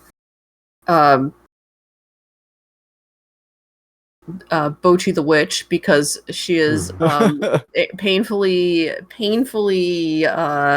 social anxiety, doesn't want to deal with anything, and she's also perhaps one of the most powerful mages in her entire country. And Monica is precious, and she is a math wizard, and because their magic is basically based on math equations, and she learned how to silently cast magic because she was so painfully shy that she couldn't pass her mage exams because she didn't want to talk in front of other people. So she just decided, no, I'm just going to do this shit quietly and not say anything. So she casts silently, and she's the only one that does that, and that's why she's the Silent Witch. So she was gang pressed into becoming a bodyguard for the second prince without his knowledge by her co-sage, who's kind of an asshole, and doesn't like the fact that she is shut herself away in the mountains in a cabin and doesn't want to deal with people, even though she is like, no, I just want to be up here and do like math stuff for other people. And he's like, no, because I don't want to deal with being a bodyguard for the second prince. You have to do it, and nobody can know you're doing it. And so she gets re-enrolled in school, considering she's already actually technically graduated. So literally, like, how do you do fellow kids? But she is actually a kid. She just graduated from a different school early. And it's her adventures, solving mysteries on the slime, being a complete badass while also being terrified of every living human being that comes near her. And they are flying through the source material. They adapted the first novel in 4 episodes. And it doesn't really feel super rushed or anything. They did cut out some of the stuff, but most of what they cut out was like a lot of like exposition or stuff going on in the background that was, or minor conversations, or her co-worker Sage being a complete asshole to her, which actually makes him come off looking better in the anime than he does in the novels, because in the novels I'm like, you're just an asshole. And yeah, he's comes off better because we see less of that assholeness out of him. But it is also delightful looking. It has some very good magic animation in it. Everything's got very fine lines. It is another very good looking show. They do save up a lot of their their fancy shit for when shit's really popping off, like fancy magic happening, and but for the most part, it also looks very good. So I was a little surprised that it's getting such a nice looking adaptation, and that is also very enjoyable if you like watching a girl be totally socially awkward and also badass. So if you combine the 2 shows you're watching, would you call it Bocchi the Rock? Oh. Heyo. So, that's actually really good. Thank you. But yeah, check out Secrets of the Silent Witch if you're into fantasy and you don't want to watch another isekai, because it's not isekai, it is just traditional fantasy. Light novels have actually really strong world building. Check those out too.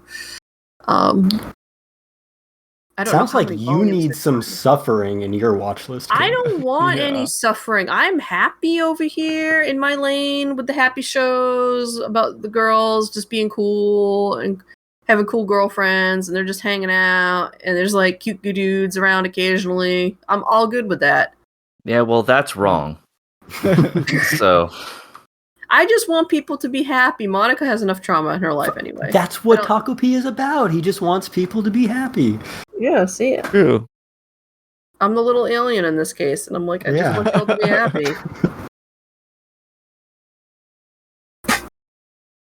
Anyway, I'm reviewing both of those shows, so check out my reviews for more in-depth thoughts. They didn't start. Nice. They weren't simuldubbing Secrets of the Silent Witch at first, and then like they suddenly panicked and then tossed out like a simuldub like almost instantly after like 2 episodes. So nice. Well, I'm glad one of us is having a good time. So, but I should watch City too. I should get all in on the happy train. 100%, you should watch City. Yeah, that one's pretty unequivocally happy, so that one's fine. Unless you would get upset by having noodles in your bag. I mean, no, that's just how that creator rolls, Yep. Yeah. Alrighty. Did you guys want to talk a little bit about Kuma Piece before we call it quits? I don't know if you can or if you can't. I mean, we can always jump in at a later time. I don't have no idea what this even is, so all's in your court. It's One Piece. I just think okay. it should just be acknowledged that we had the yearly best episode of all time that One Piece tends to drop. And yeah, they just did that. Excellent. I thought the punchline was going to be, and then they did it again the next episode. Yeah, that's true. It was an alley-oop situation. But yeah, this whole I know the new Egghead arc has been going on for a while, but specifically the Kuma backstory has been the main focus for like the last dozen-ish episodes. So that finally all came to a head and like basically wrapped up his backstory in a nice, beautiful bow. And the chapter specifically that is the last one from like Kuma's memories that Bonnie is seeing, was probably my favorite One Piece chapter from the last 2 years or so. So I was very, very anxiously awaiting that specific payoff, and boy howdy. I gotta say, I knew they would knock it out of the park, but damn, dude, I was a blubbering fucking mess by the end of that episode. I was just my girlfriend sitting next to me, reading her book, and she looks over and I was like, "Are you okay?" And I'm like, "No, this is the best show I've ever watched." Except City. Yeah. No, it was they clearly wanted to make really both of these episodes and maybe the next one really special. Everything about the presentation was not what you usually get from the One Piece anime. They really went above and beyond. And yeah, I watched that episode, Kuma's Life, and I was like, wow, this might be the best episode of One Piece ever. And I watched the next episode, and I was like, never mind. Hold up. So yeah. And I think Kuma has always been a really strong supporting cast character, but I mean, after finishing that, he, in my eyes, has to be a top 3 character in One Piece. Mm-hmm. He's just not only just a very unique role in the story, but just one of the key factors to a lot of how the story played out for so long. I mean, he's been an integral mechanism in how the story moves forward in slight ways for such a big part of it, and just being able to see the culmination of what led him there and what, from his perspective, what he was feeling and seeing in those moments was just so beautiful. Especially since he's been such an enigma for basically the entire series. And it isn't really until this moment that you really learn who he is. And yeah, how much he's affected and how tragic it is what he's become, given everything that's... Speaking of suffering... That's true, Jesus. I mean, it's a One Piece backstory. What do you expect? That's true. Yeah. That's true. Yeah, no, really, really well done. Yeah, it just did need to be mentioned. We don't get to talk One Piece very often unless we have a whole episode about it, but yeah, we gotta at least bring up when it pulls off stuff like this. Yeah, if it weren't for the fact that the last 2 episodes, as of this recording, are the 2 best episodes ever, then I wouldn't insist on it. But it is an incredible time for the One Piece anime. Yeah. I honestly, every time they do this, I'm like, so what do we need a new One Piece for? Well, I'm just, I just don't want to think about it. I don't want to think about it. I know, yeah. It'll be weird if it ever actually comes to pass. Yeah. But, the other 1,135 episodes aren't necessarily up to that standard. Fair. That's fair. Fresh start wouldn't be the worst thing. I could say 1,000 of those episodes could use a new coat of paint. I was going to say the exact same thing. Yeah. About 1,000 of them are not as good as they could be, which is a fair amount of episodes. Yeah. You can, I guess you can work with that. But yeah.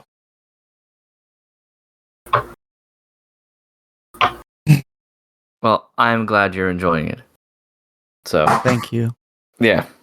I will live vicariously through you. Yeah. Did you have any other shows you needed to talk about, Kane? Not really. Team Gilbert can't keep taking these L's. Fair. But that's all I got to say about that. Yeah. Come on, Ann. Yeah. Figure it out, Ann. And I am still reading the book, and it's still very good. So nice. Are you trying to keep in pace with the anime, Or God, no. like, No, the pace of the anime is insane. That's yeah, the only other thing I wanted to say is I feel like, especially now, the comments about the speed of the pace is starting to hit, because there is just like so much happening and characters are popping up with like, he wants to marry Anne. And I'm like, who even is this? yeah. No, So I feel that it's definitely. I mean, she's rapidly aging. Like, oh shit, wait, she's yeah, going on college. I think she's 20 or 21 now. So Wow. it's been 10 years in about 5 episodes. 5, 6 episodes probably. So Damn. yeah, they really picked up the pace, and you can feel it now, unfortunately, but still really good. I think it encouraged me to read the books, so why not? And Yeah. hopefully Gilbert wins. He'll get his shine. Yeah, so we will see. But that's about it. So if any of you guys had any recommendations, feel free to fire them off. If not, we can call it a week. Oh. I guess since I finally watched it, K-pop Demon Hunters is in fact very good. It's a lot of fun. I'm sure It is? everyone who ever wants to watch it has already watched it, but good I've time. been on the fence, so good to know. There you go. I enjoyed it a lot more than I thought I would, because I don't know Yeah. anything about K-pop or anything. Same. So Yeah. Also, for other non-anime things, if you're into Marvel, they finally managed to make a good Fantastic Four movie, and doesn't have any prerequisites, so you can check that out. I need to go see that and the Superman movie still. ugh, woke. I know. Super woke. Woke man, you mean? Woke, man. God, people are so freaking dumb. Jesus. Yeah. Oh. Yeah, I think Emily wanted to see the new Superman as well. We'll probably wait until it comes out on 4K or whatever the home option will be. But yeah, the woke stuff tickles my fancy. I don't think it's out just yet, but the movie I'm really looking forward to seeing is Weapons, Oh yeah, the new Zach Kreger movie, the guy that did Yeah, Barbarian. it's got a very esoteric marketing campaign. Yeah, You can draw almost nothing out of any of this stuff, which I think is great. So yeah. No, it's looking to be a very interesting ride. It's fascinating how Zach Kreger has reinvented himself. I guess it's kind of like Jordan Peele, right? Yeah, similar. Apparently, Jordan Peele. There was a story that like there was a bunch of people in a bidding war for the script for this, and Jordan Peele's team like fumbled it, and I don't know if it actually happened, but apparently he like fired like his team because they failed to get this script. Wow. So like it was a hot commodity in the horror world. So, I don't know who's actually publishing it or whatever. Yeah, excited for that.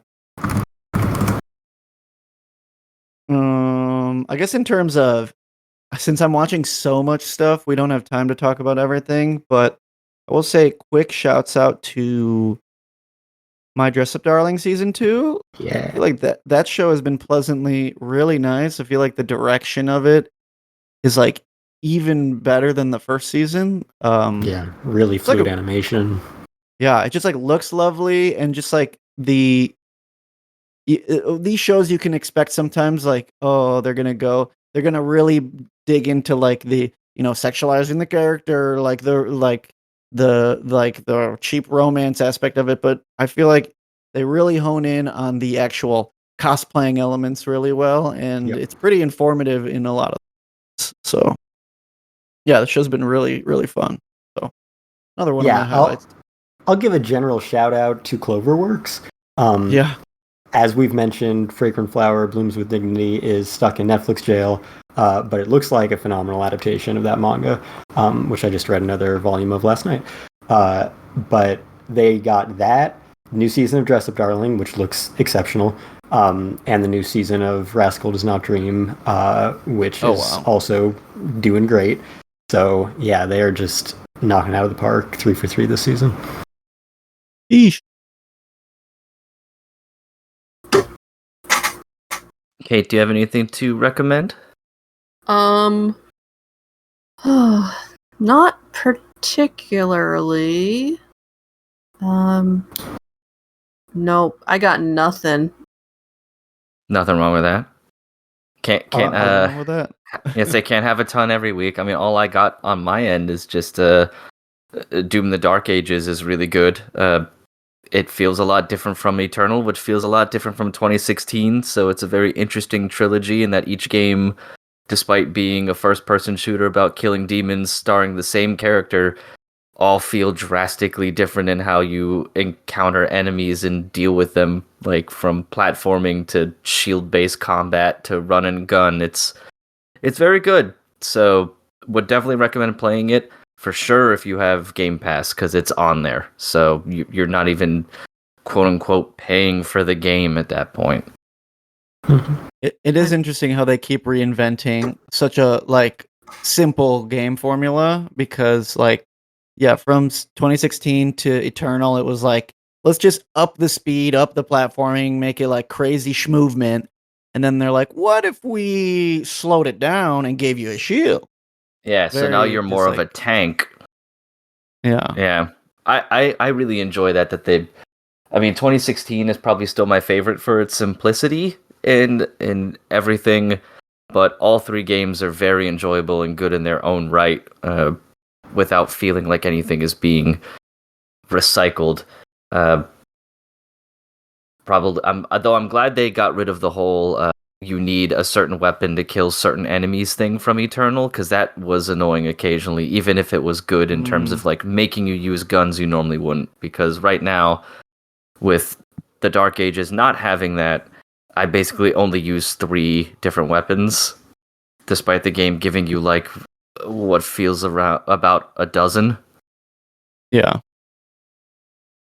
So I appreciate what they were trying to do in Eternal by making you use other stuff to encourage different playstyles and sort of exploring what is possible. But it did feel a little weird that the only way they could come up with that is to basically corral you and make you use different weapons. But yeah, so that's all I really got for recommendations. I'll just tie back into the season for one more recommendation for a pair of 15-year-old anime soundtracks, because by far the best thing about Panty and Stocking has always been the music. You don't need to watch the show. In fact, it's not even that well utilized in the show because it just cuts every few seconds. But the tracks themselves, if you like EDM, which I didn't think I did, which either means that this is exceptional EDM or actually this is completely average EDM and I just never give it a shot. But I love those soundtracks, so I'm going to recommend those. Nice.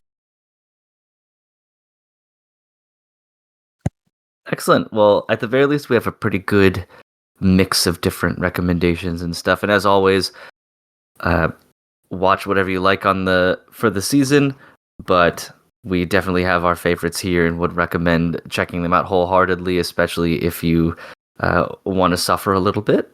So that's always good. But Kestrel, how about you tell folks where they can find you and where they can find us, and we shall wrap it up. Yeah, you can find us everywhere you find podcasts, here to make you happy, here to make all the children happy. We are on Apple Podcasts, YouTube Music, Spotify, iHeartRadio. You can follow us anywhere you follow social media accounts, all the very happy, well-meaning platforms like Twitter and Facebook. Blue Sky, we're also on there. You can get in contact with us, tell us your thoughts on the season. There's a ton of huge stuff that we did not talk about. So definitely, if you have any feedback, let us know through there. Also, just email us, fandompostradio@gmail.com. And you can find me on Twitter at FullMetalKyoma and on Blue Sky at kestrelswift.bsky.social. Yeah.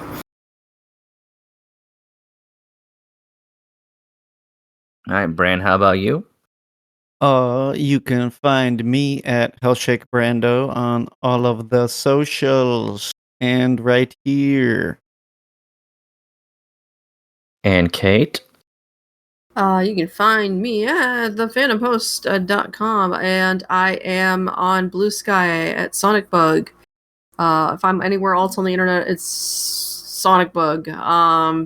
And I don't know, that's me. I already said what I'm reviewing. All Very right, good. I'm reviewing Dandadan. And I think I mentioned last time, but I also interviewed the director of Dandadan. So you can read that as a companion piece. Nice. Very good.